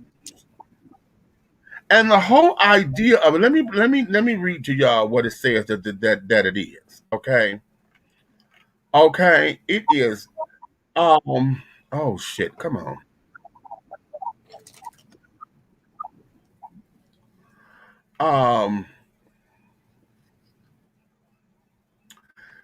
They say this article is coming from Education Week. Okay. Is critical race theory a way of understanding how American racism has shaped public policy, or a divisive discourse that pits people of color against white people? Liberals and conservatives are in sharp agreement. Okay. Number one, let me say this. There is no what that listen, we've been dealing with this shit forever and a day. So you talking about pitting people of color against white folks, that has been since we have been brought into this country illegally or under duress to be made into slavery. We child by. So now to sit down and talk about critical race theory, to understand how racism has been taught, how racism has been shaped into the policies of everything, you're saying that y'all debating if we should teach this? This topic has exploded in the public arena this spring, especially in K through 12, where numerous state legislatures are debating bills seeking to ban its use in the classroom. In truth, the divides are not nearly as neat as they may seem.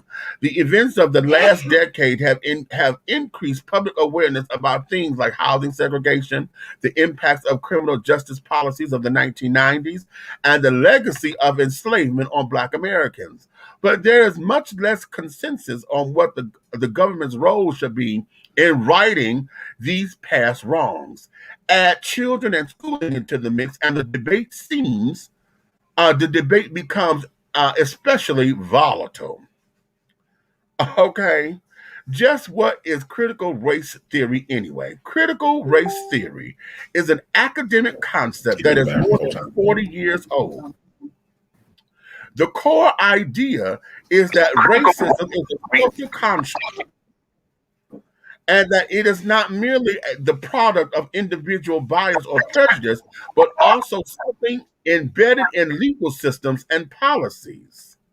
Okay, the basic tenets of critical race theory, or CRT, emerged out of the framework for legal analysis in the late 1970s and early 1980s, created by legal scholars Derek Bell, Kimberly Crenshaw, and Richard Delgado, amongst others. A good example is when, in the 1930s, government officials literally drew lines around areas deemed poor financial risks, often implicitly due to the racial composition of the inhabitants. Banks subsequently refused to offer mortgages to Black people in those areas. And I'm gonna stop there. Okay, so that there is part of the history of this country. Okay, that's part of the history of this country. And now you're debating on whether or not it should be taught. So when we look critically, okay, because that's what this is, critical, okay? If we're looking at this critically, okay, why is it that a Tulsa existed?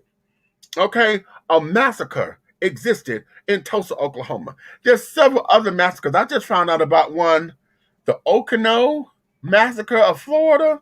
Is that right? I'm not pronouncing that right. Okay. Oh, Oconee. That's it. Oconee, Florida. Okay. The Oconee massacre. And that there was 1920. How about that? Okay.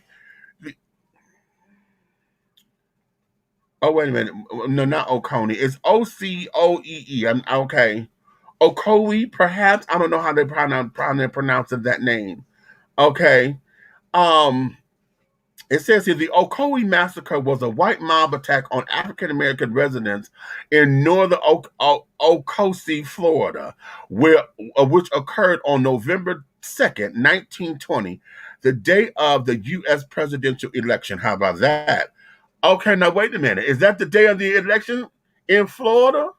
No, I'm sorry. That was the U.S. presidential election. So they didn't have an insurrection in Florida. Okay, or did this on the day of presidential election. And now, does that sound similar? Okay, you just had the insurrection and they finna swear these children in at the White House, but y'all in Florida. Okay. The town is in Orange County near Orlando. Most estimates a total of 30 to 35 Blacks were killed. Most African American owned buildings and residents in northern Ocoee were burned to the ground. Other African Americans living in southern Oco were later killed or driven out on threat of more violence. Okay, the town essentially became an all-white town. The massacre has been described as the single bloodiest day in the modern American political history. Okay, I had just found out about this because I never heard of this one. I've always known about Tulsa. I don't know about. I had never heard of this one. So I'm like, oh, wait a minute.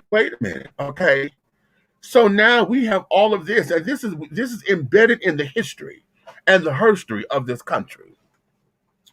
And now y'all are debating on whether or not this particular curriculum should be taught in the schools? For real? Huh? For real? You want to whitewash and erase American history because you don't like what it sounds like? Y'all did this shit. Okay, this is your ancestors that carried on that was fucking with mine. Okay. Now, I'm only concentrating on African American history in this country because these are my people. Now imagine what other ethnic groups will go through to find out what their history in this country is. Because I'm gonna tell y'all something. I want y'all to go and watch Red Table Talk, okay? And go look at the episode where they were sitting down with Michael Eric Dyson and Lisa Ling, and we're talking about the whole black versus Asian rise up here. Okay, there were some things that had come out of there that I had not known about the Asian culture here, being Asian American and carrying on. I thought was very fascinating. Okay, so when other cultures start to put their history together, as far as being American citizens and how they came over here and things of that nature, then what is it going to say about mainstream society? Okay, or the dominant culture, as some of the black pundits like to say, the dominant society or the dominant culture. Hmm? You don't want to teach this, but yet you sit up there and put critical thinking on all these damn standardized tests and carrying on. We can't have critical race theory to sit down there to analyze the laws, to see how they're unfair, to see how you sit up here and still got the 13th Amendment in the Constitution that has not been re-amended to say that if that blacks are free, we're no longer slaves unless we are in prison. Let me read this. Let me because I want to read that right. I want to read it right. I want to read the right language on that because I don't want that to be misconstrued. Okay, I don't want that to be misconstrued, honey.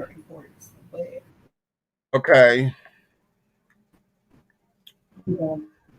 Okay, the 13th Amendment of the Constitution says neither slavery nor involuntary servitude, except as a punishment for a crime whereof the party shall have been duly convicted, shall exist within the United States or any place subject to their jurisdiction.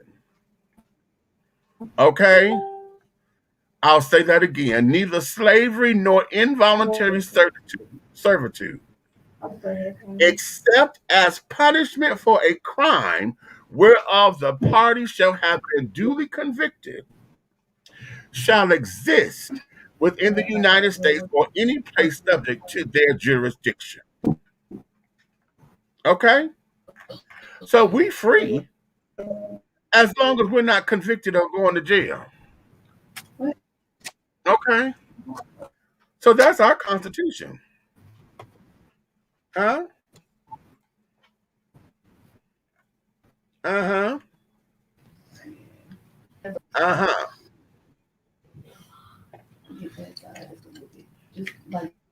Yeah. You think you free?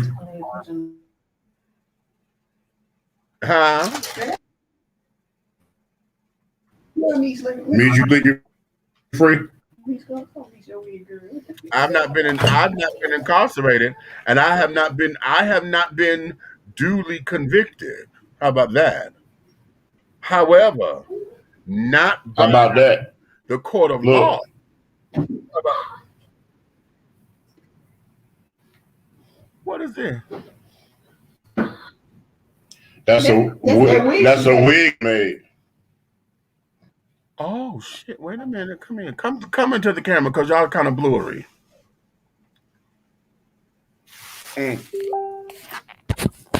All right, honey.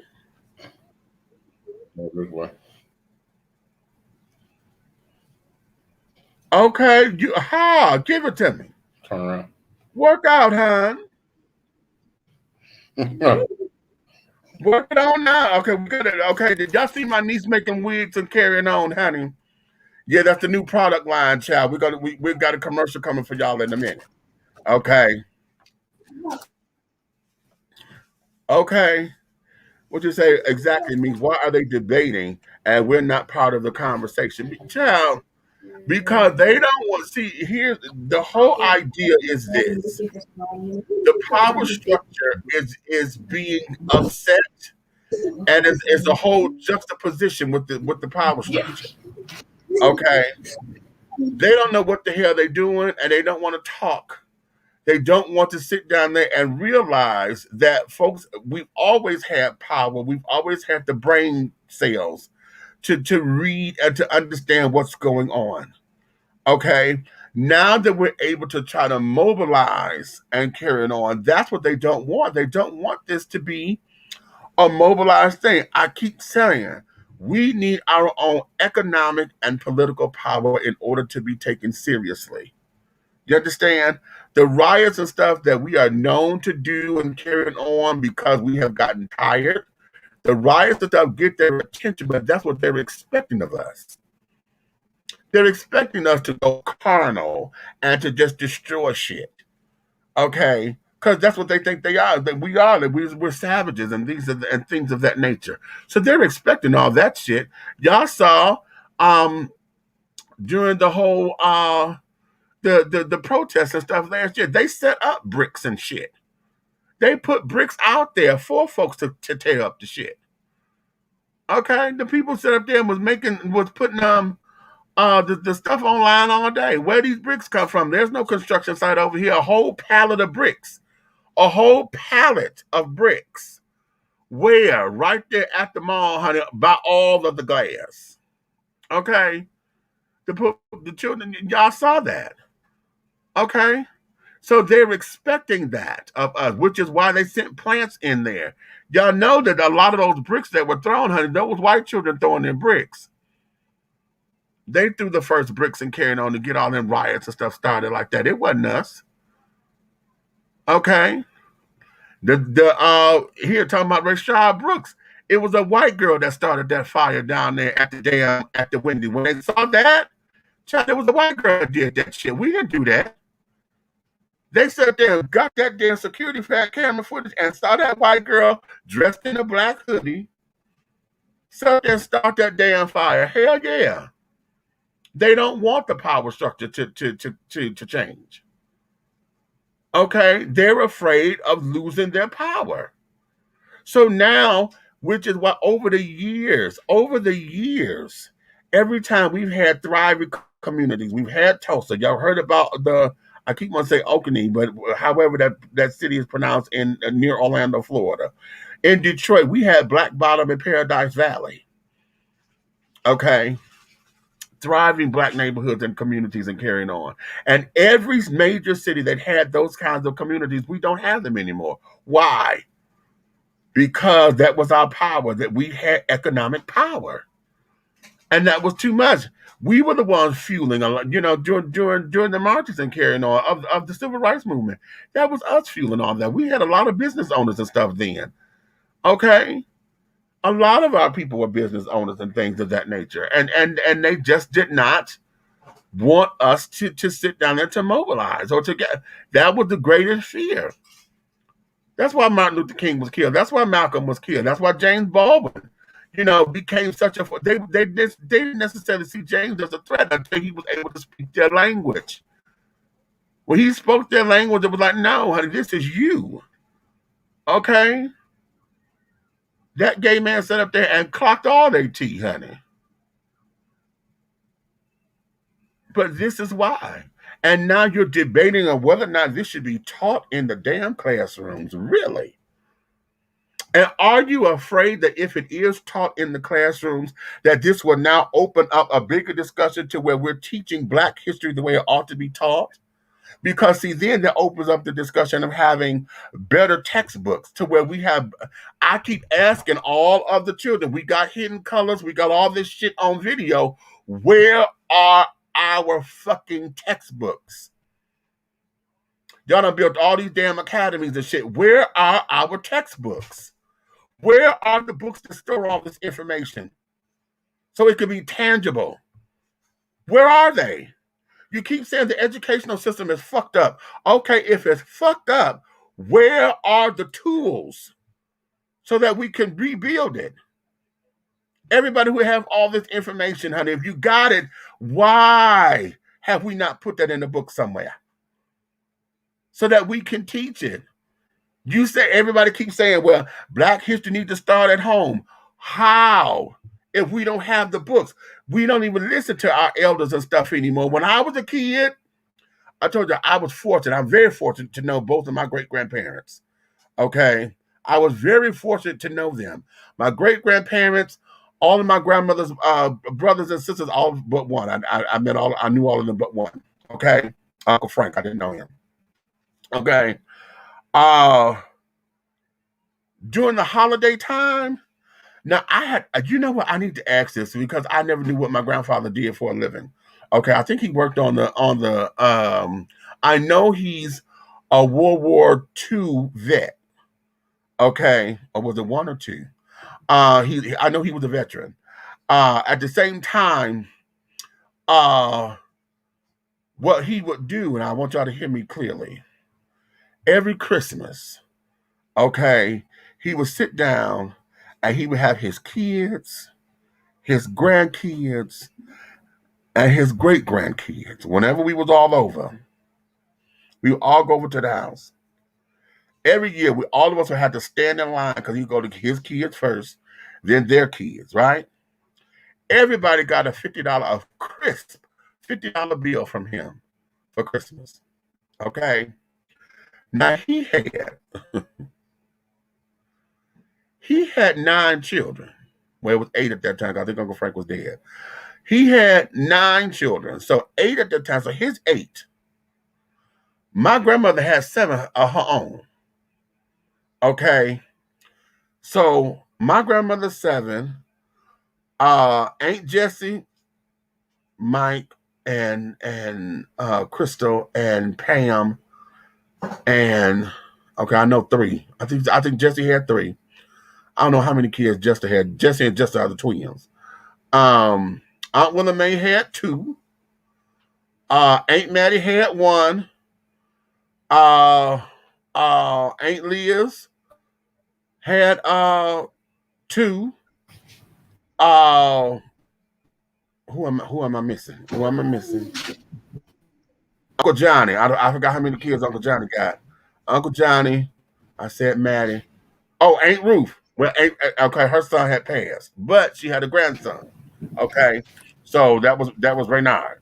Okay, so do all the math. Okay, then came that was the grandchildren. Okay, so that's my mama, her brothers and sisters, all them.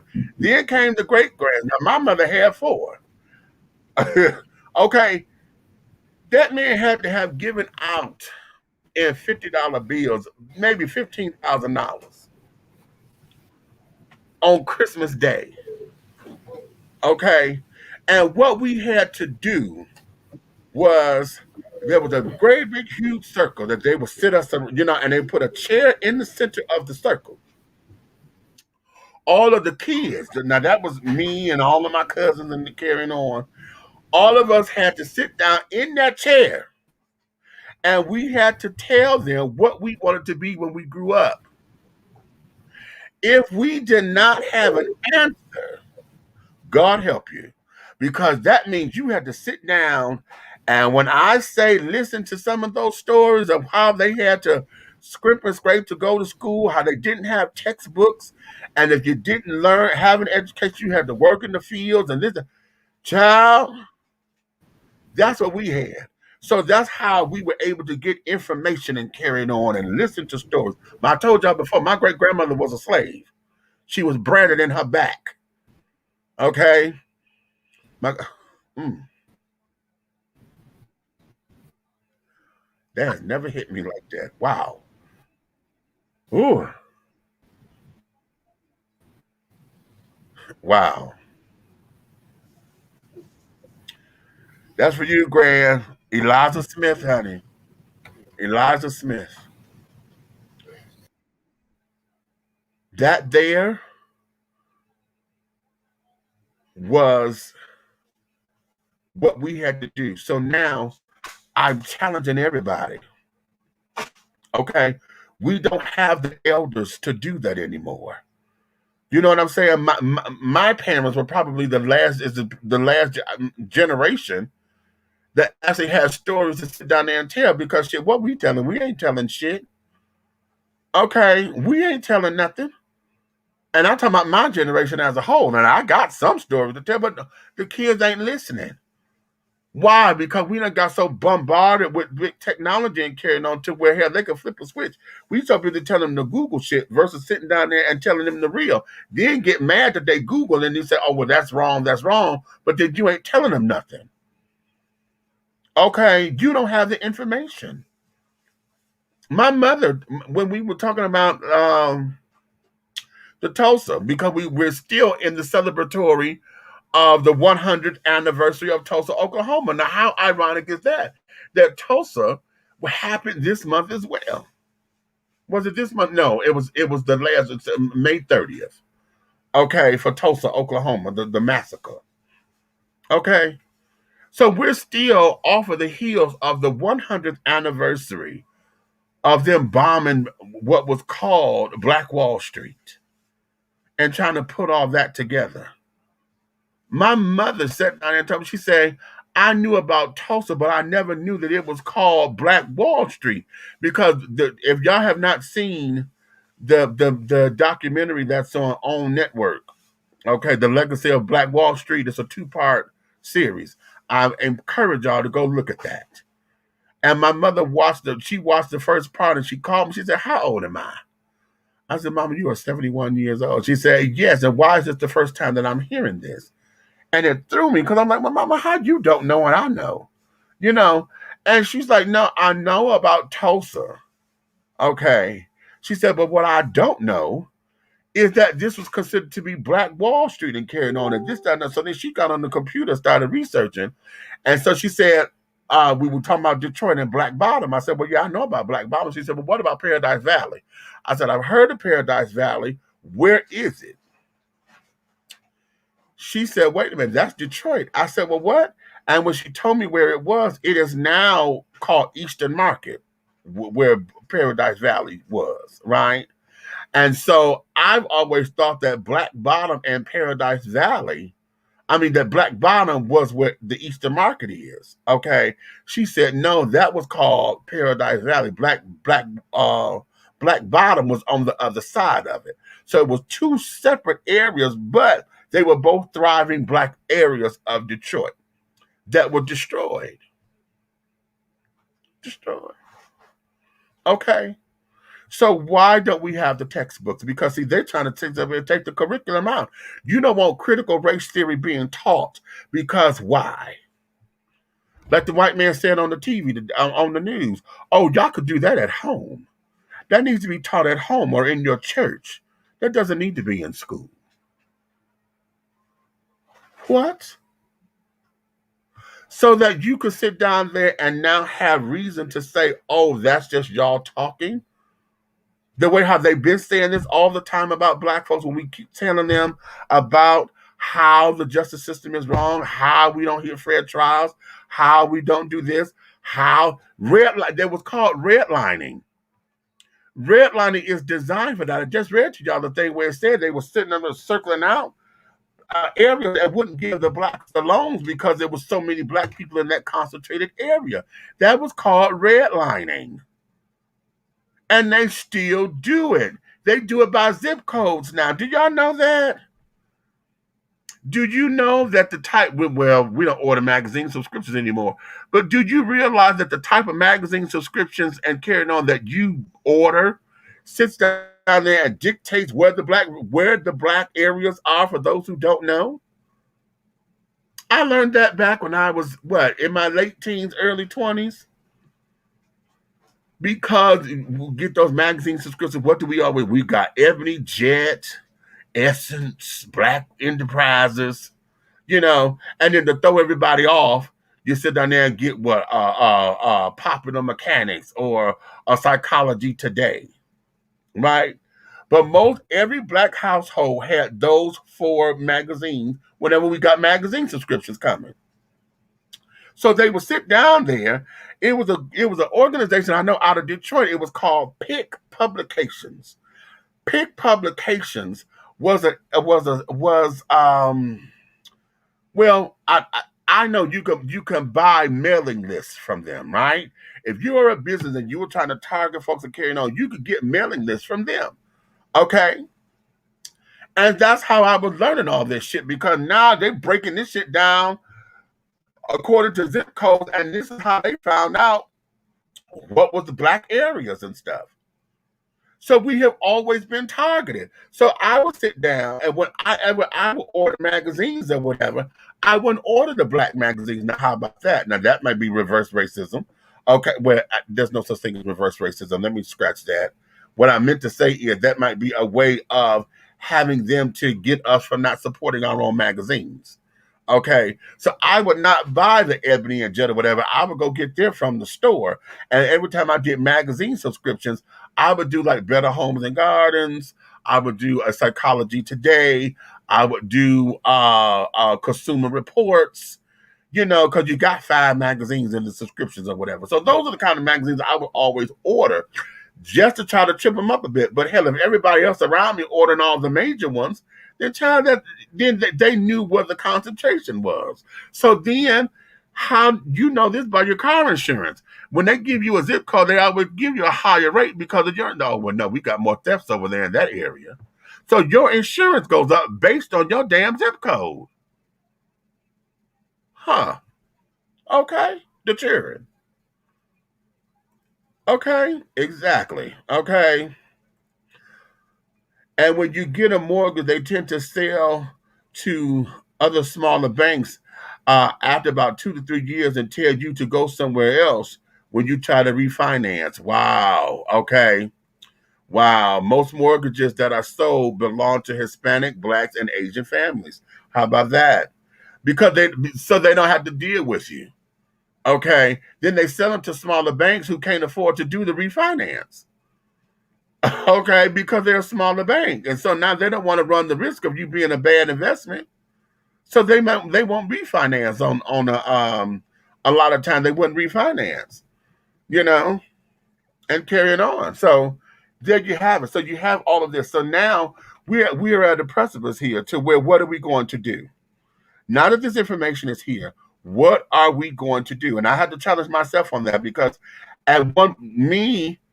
being here, I don't know exactly what to do outside of run my mouth and sit up there and say, hey, we got to do something. But part of the problem is I think we got a lot of people who run their mouths, and not getting any action done. Okay. Say that. What you say? Yes. And the appraisals are lower too.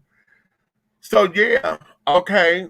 So they sit there and tell you that the house is only worth X, Y, and Z, and then lock you into a damn mortgage that, okay, by the time you finish it, you're not even getting any equity out of the house. They're the ones who are getting all the coin. They're getting all the coin, okay? Which is how the system is set up. And yet you don't want to talk about that in the classroom. Okay, why? Because it's going to expose you. It's going to create new political minds to sit up there and say, hey, we need to change this on this particular level. How could we go in to manipulate this and to oh, excuse me, I got a tickle. And to really end corruption in the law? Can we actually do that? See, that's not what they want. Okay, that's not what they want. I'm saying they being the powers that be, because they are sitting down here, they're fighting tooth and nail not to have this particular curriculum come forth. Okay, so this here is something that I wanted to make sure that we all paid attention to, and that we look to make sure we are moving and grooving in the right direction, children. Okay, we all got to do our part.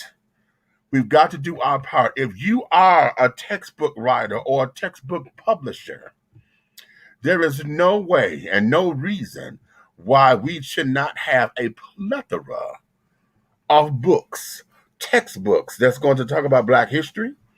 Okay, real Black history, and not this damn antiquated shit that y'all want to put together to cover up some stuff. Do y'all know? I told y'all this a few shows ago. For those of you who were there, they are now trying to change the language in the history books, and they don't want to say slaves anymore. They're trying to call them involuntary workers.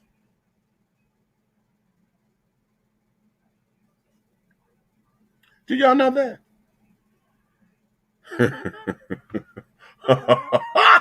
Yeah. Uh-huh. Yeah. They want to change the word slaves to involuntary workers. Okay. Wait a minute. I'm looking this up. Okay. So that we can sit down here. And yeah.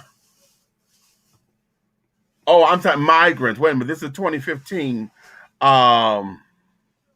Wait a minute. This is the LA Times. This is dated for 2015. Texas textbooks calling slaves immigrants to be changed after mom's complaint. Okay. Yeah, child. How about that? Okay. How about that? Immigrant workers. Okay. And involuntary workers and things of that nature. Okay. Can you stand it? Can you stand it? Educational publisher McGraw-Hill said it will revise and reprint a geography textbook that refers to African slaves in America as immigrants and workers after a complaint by the mother of a Texas high school freshman, reports KTRK TV. Ronnie Dean Barron of Pearland, Texas, posted on Facebook a picture of a section of the textbook World Geography that her son, Kobe Barron, had sent her via a text message. The picture showed a graphic about immigration patterns with the text, "The Atlantic slave trade between 1500s and 1800s brought millions of workers from Africa to the southern United States to work on agricultural plantations." Do you hear that? That's a quote. Oh. So they're trying to rewrite the history because they don't like how they're coming across. So how in the hell, and McGraw-Hill, McGraw-Hill is the lead in textbooks. So now, and that's dated for 2015 out of the LA Times.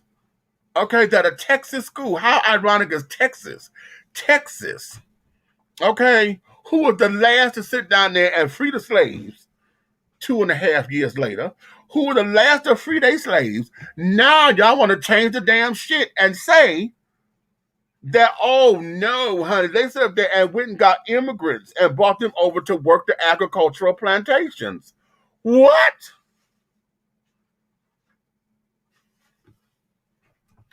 And so now critical race theory is a problem. Y'all kissed my ass twice. Okay. Kiss my ass. Okay. Narcissism and gaslighting is taken to another level completely. Completely. Okay. So that there is where we are, people. And I need for us to sit down here. I want to continue this discussion. We may not be on the air tomorrow because, as I told you at the top of the show, we're going to be out with the Car Club of America. What we'll probably do is get footage and do some things out there so y'all will know that we're on. But I gotta make up a day for my sponsors to carry on because we do have sponsors that I'm obligated to. So we may end up coming on, if we do come on late, so that I can make sure that my sponsors, I'm yielding my obligation to the sponsors. So that be that as it may. But nonetheless, this conversation, I'm not done with this one yet, honey. I got to get into some more of this. I want to see which congressmen or whoever are debating this. I want to see who was for it, for teaching it. I want to see who's against it. What's the other one? There was another one that they were against. The American 316, 1516. Is it the 1516 project, the 1614, or the 1619 project? I think it's the 1619 project because 1619 was the year that we got here. Okay, that blacks and Africans were that got here, and we were first brought over here, stolen and brought over here, or bought and sold into slavery and brought over here. Yeah, it's the 1619 Project. This is another piece that they don't want to have taught in the classrooms and carrying on. Okay, and it talks about just that, the whole idea of the migration of slaves over here. Okay, the stolen migration of slaves. Okay, and things of that nature. Okay, so and they don't want that taught. There was a whole big thing about that. So we're going to continue on with this. I'm going to encourage you to do your research and to educate yourselves and get your people talking about it, honey. Get to your congressmen, get to your representatives, get to your teachers and your schools and things of that nature, so that we can rally around this. You're not going to erase us, child. Y'all done tried it with the eugenics project and carrying on. Y'all done tried it with putting chemicals in the food and things, trying to make men sterile and shit. Y'all done tried it with the Noah plan and carrying on with, and want to make sure that those who are on welfare don't have all these babies and this, that, and the other, all in an effort to extinguish us. And it's not working, honey. It is not working. Okay, we ain't going nowhere. We over here now. You should have left us where the fuck where we were. If you had left us alone, honey, you wouldn't be having these problems, now would you? Okay. And quiet as it's kept, see, what y'all refuse to believe is that we have been to this country before when we were traveling. We had a real good relationship with the natives of this country.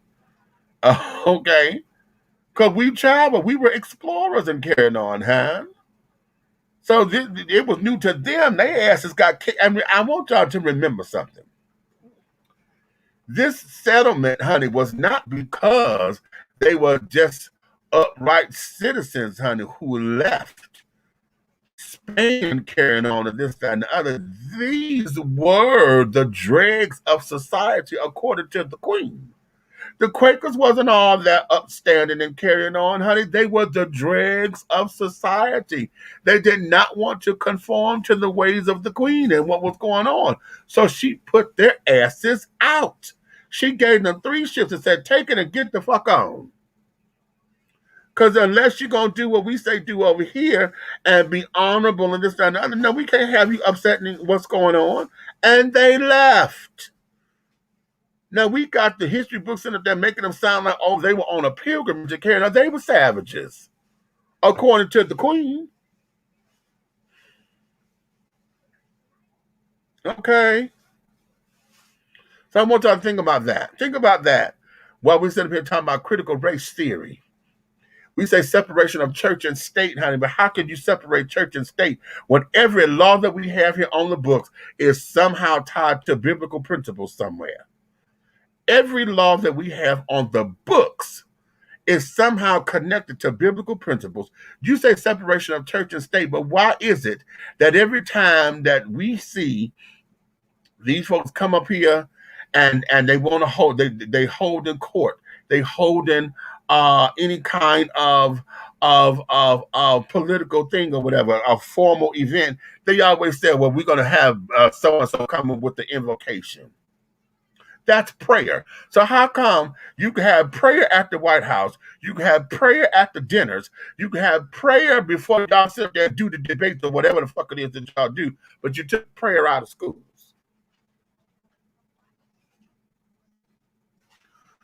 Okay, help that make sense to me. And you keep talking about separation of church and state. Okay, right. Say it. And then we got in God we trust, on the money. On the money. See? In God we trust. See? Everything about this country, honey, no. Okay? No. It has a religious tie or, some kind of tie back. And yet, you want to say that, okay, yeah, we respect your religious principles and carry on. And we will, as long as you're Christian, as long as you believe in Jesus Christ. Okay? But yet we want you to come over here and live the American dream. Oh, you can be all that you can be. Okay, give us your poor, yeah, all that. Okay, but as soon as you get here, you have to conform. Stop, press pause. No, they don't tell you you have to conform. They would like for you to. Okay, because everybody else that came over here didn't have to. We did. They beat it out of us.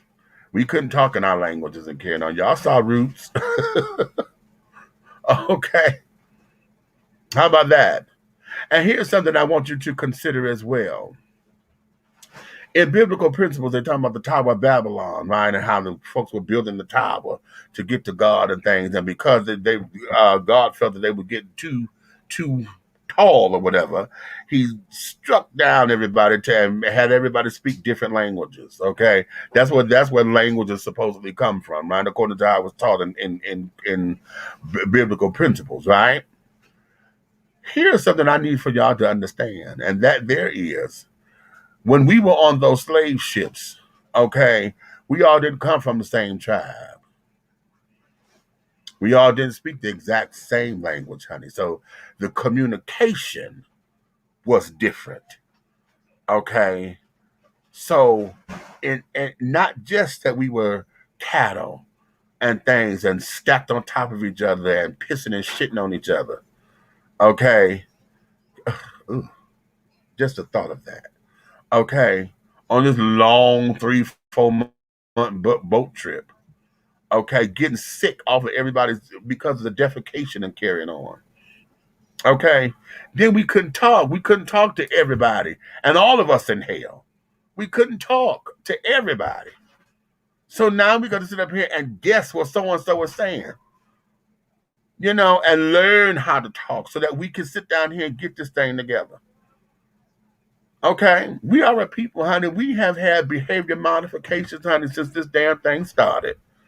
Okay, if it's one thing we know how to do, honey, we know how to change some shit up and make it work.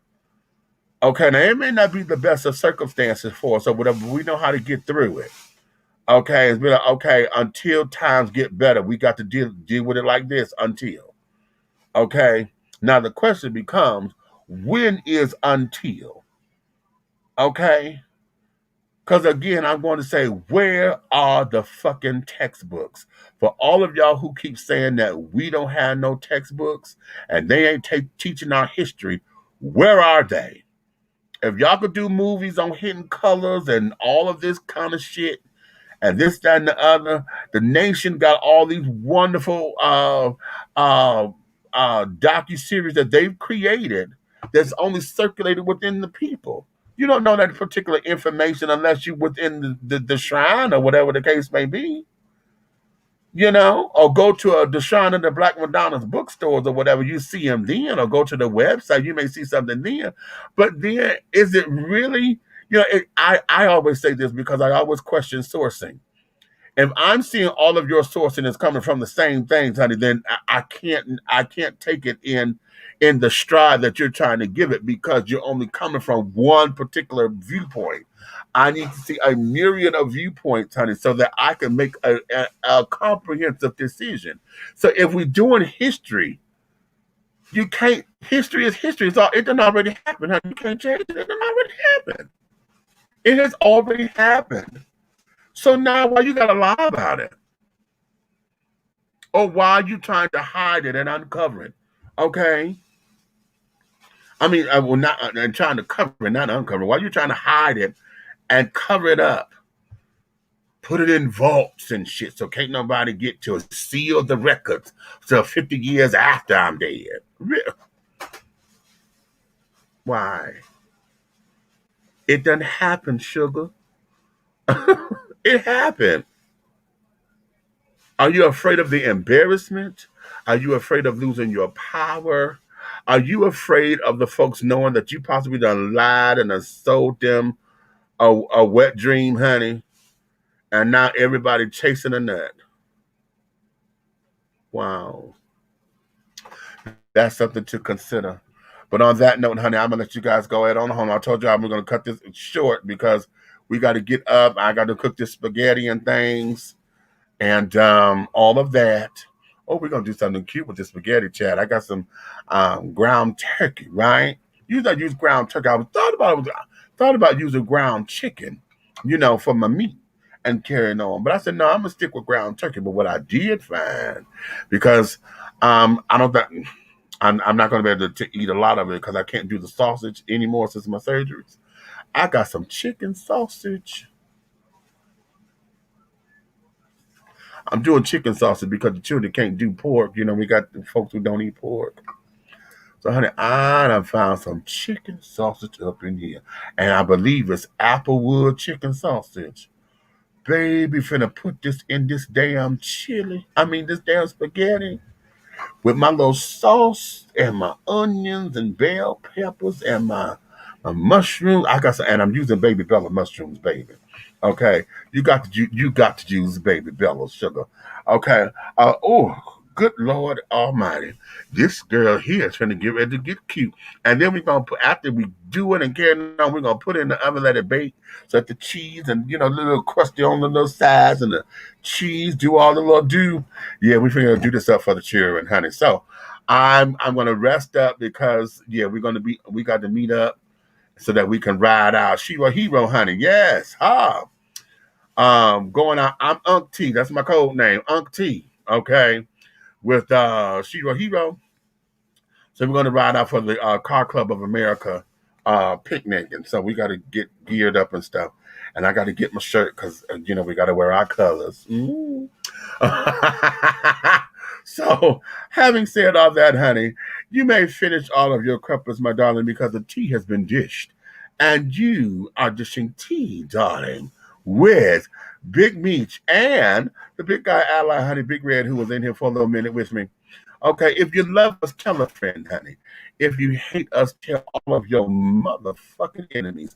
But do know this one way, shape, style, form, or fashion, everything that we're doing over here will move forward. For those of y'all who are looking for Aunt Nikki tonight, honey, she's over, she cooking. Okay. She cooking. And okay. Okay. Right. Okay. So she doing what? She's doing potato salad and a macaroni salad and a couple other things. I know one thing that she's doing. I'm not gonna say it because it's a surprise. Because it's her birthday. Her birthday was on the 6th. Y'all know that. And then Mook, her daughter's birthday is tomorrow. So there. And then her other daughter's birthday is on the 16th or the 17th, one of the two. So all these damn Geminis up in the house. Wait a minute, you back? Man, we have some damn technical shit going on. Yeah. Oh, well, okay. Well, shit, we could go. Okay, I got a little nothing. I'm finna go to shut it out. But if you're back, then come on. Because I see we got folks coming up in here. Tracy done came, and the princess is up in here. Oh, well, here, y'all trying to talk. Come on, sure. What you got? Yeah, I was saying, I had some Wi-Fi issues. So we were freezing up and everything else. Right. Right. I said, well, I didn't know if they were picking on us because they hate us or whatever. So I said, listen, you know what? Every time we get on one of these particular subjects is when the Wi-Fi starts acting up. Because mine is acting up over here. Keep telling me I got a low signal and carrying on and blah, blah, blah, blah, blah. I'm like, bitches, no. Exactly. I know y'all listening to me. I know that you are, and that there is fine. But one of the things about this particular broadcast is this.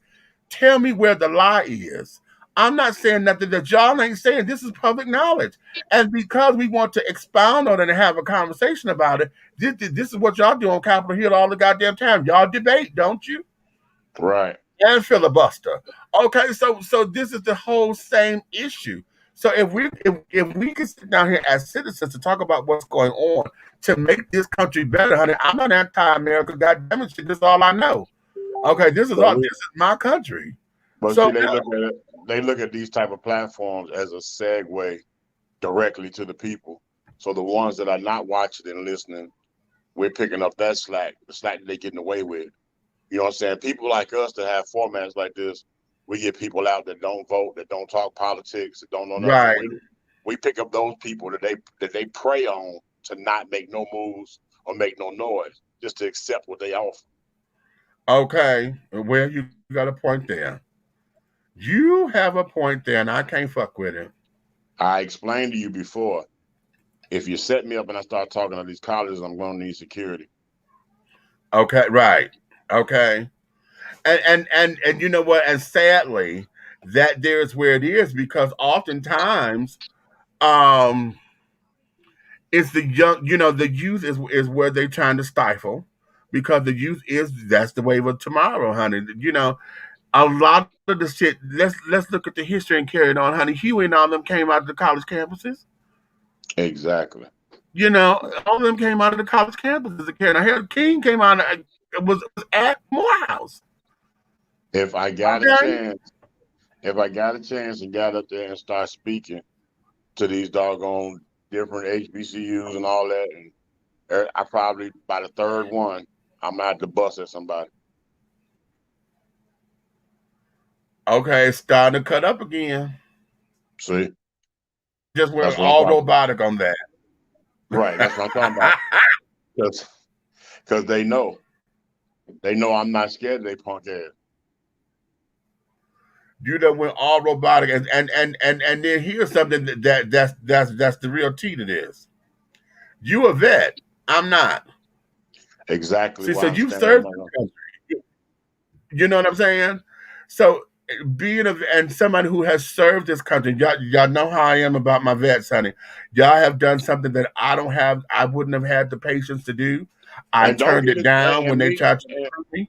I tell people, don't get it twisted. They say, yeah, man, you was in the military. That's cool. Yeah, you served your country. Yeah, motherfucker. But let's make sure that we doggone when we serve that slice of pie about me. Make sure you put the Cool Whip on it. I was in the war. I was in Desert Storm. I was there from the beginning to the end during cleanup. I was one of the first fleets to even go over there. Right. We only came home. If you know how long Desert Storm lasted, we were the first over there, came home for 2 weeks, and went back for the rest of it. I didn't see no United States. So I tell the people all the time, that's why one of them songs on my album, that's why I stress it so good. If you hear how I say, walk a mile in my shoes, I mean it. Wait a minute. All of that is being lost. Yeah. And you froze. See that? We'll shut it down. Yeah. Yeah, we'll shut it down because all of that was all robotic. Yeah, okay. Shout out to Colonoscopy Pal. I'll let you. Yeah.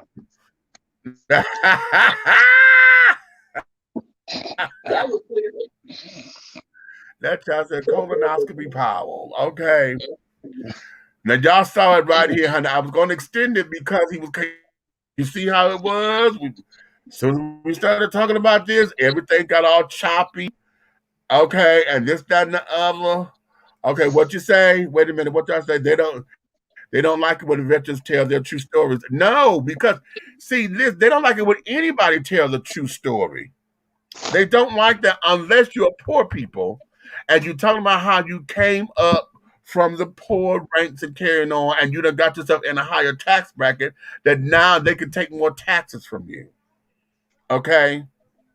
Hey, they don't like that because what happens is it sits up there and puts us in bad light.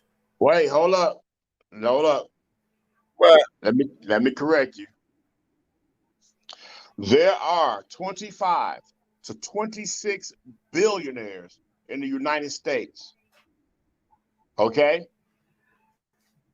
Collectively, they may pay 3.6% in taxes per year. Some of them pay zero based on knowing how to keep their money and being taught how to doggone get through the loopholes, where people like you and I and others that work every day, even a minimum wage, pay 14 to 20% in taxes. You better understand that. Okay. I'm at 24.2. Yeah. Now, okay, so blurt that out. because I just snitched on your ass. You're robbing the people who don't have and assisting the folks that do have to keep theirs. Right. So one Exactly. tell that. Okay. I was in the middle of the ocean 3 times, planes launching off the flight deck day and night. That wasn't a fuck, child. Hey, Okay. I tell you, Listen. hey, Princess, I feel you on that because believe it or not, my bunk was right up under the catapult. Whew. So all night I heard them things getting shot, slang off F-14 Tomcats coming and going all night. Child. Well, listen, we're gonna shut it down, honey, because see now you done got fuzzy. I can't even see you no more. Yeah, imagine that. How about that? We can't even see you. Okay. Princess said hers too. Her bunk, y'all, she was. Oh, y'all sure y'all wasn't shipmates that didn't know it? Okay. Okay. So, like I say, honey, we gonna shut it down, child. You see, they fucking with us, but it's okay. It's okay. I want you to do your own research. Like I said, we're gonna keep this conversation going. CRTs, honey, critical race theory. I want y'all to also look up the 1619 project because that's another educational tool that they were breaking down and did not want to be taught in the school systems and in the curriculums and carried on. Uh, so yeah, we're gonna do that. Okay, we're gonna be. I'm gonna say that again. We're going to be revisiting these real soon. Okay. So on that note, honey, like I said before, honey, if you love us, tell a friend, honey, or all your friends. If you hate us, tell all of your motherfucking enemies. But do know this: everything that we're doing over here, honey, every way, shape, style, form, or fashion, everything that we are doing will move forward. Okay. So yeah, like I said, I'm gonna go over here. I'm start prepping up my peppers and my onions and my mushrooms. Okay. We're gonna pre-season the meat so I can sit down there and get to marinating, dry marinade, honey, on the meat. And about 5 o'clock or so, I'll start cooking. Just yeah. So so Hey, what you bringing? huh? What you bringing? I'm bringing some spaghetti. Oh, oh, Yeah. hey, oh, yes, sir. Yeah, hey, your heterosexual husband just came over here. He got that made a big ass motherfucking thing of macaroni and cheese that will make you cut a motherfucker. Listen, I knew he was supposed to be doing the mac, so because I was going to do cheeseburger macaroni, I said, "Oh, he's bringing macaroni and cheese, so I don't need to do that." And I said, He just "Oh, left here. I'll do spaghetti." So yeah. He just left here, and that motherfucker went to the grocery store and came in this bitch with all top brand shit. Oh, that means he got a little coin, husband. Chicago style hot dogs, ribs. What else we get? Okay. Yeah, I tell you, we're gonna be bunking.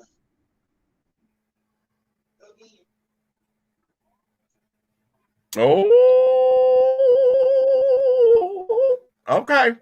Well, listen, let's let the good children go on home. We'll talk in a minute. All right. Okay. Listen, if you love us, honey, we love you right back. Thank you so much. And like I said, tomorrow on for Sunday, I said what I said Sundays, we'll probably be giving you live footage of what's going on. If we get out of there in time, honey, then I'll come on the air. If not, honey, then just know we gonna have some things for you and all of that. So on that note,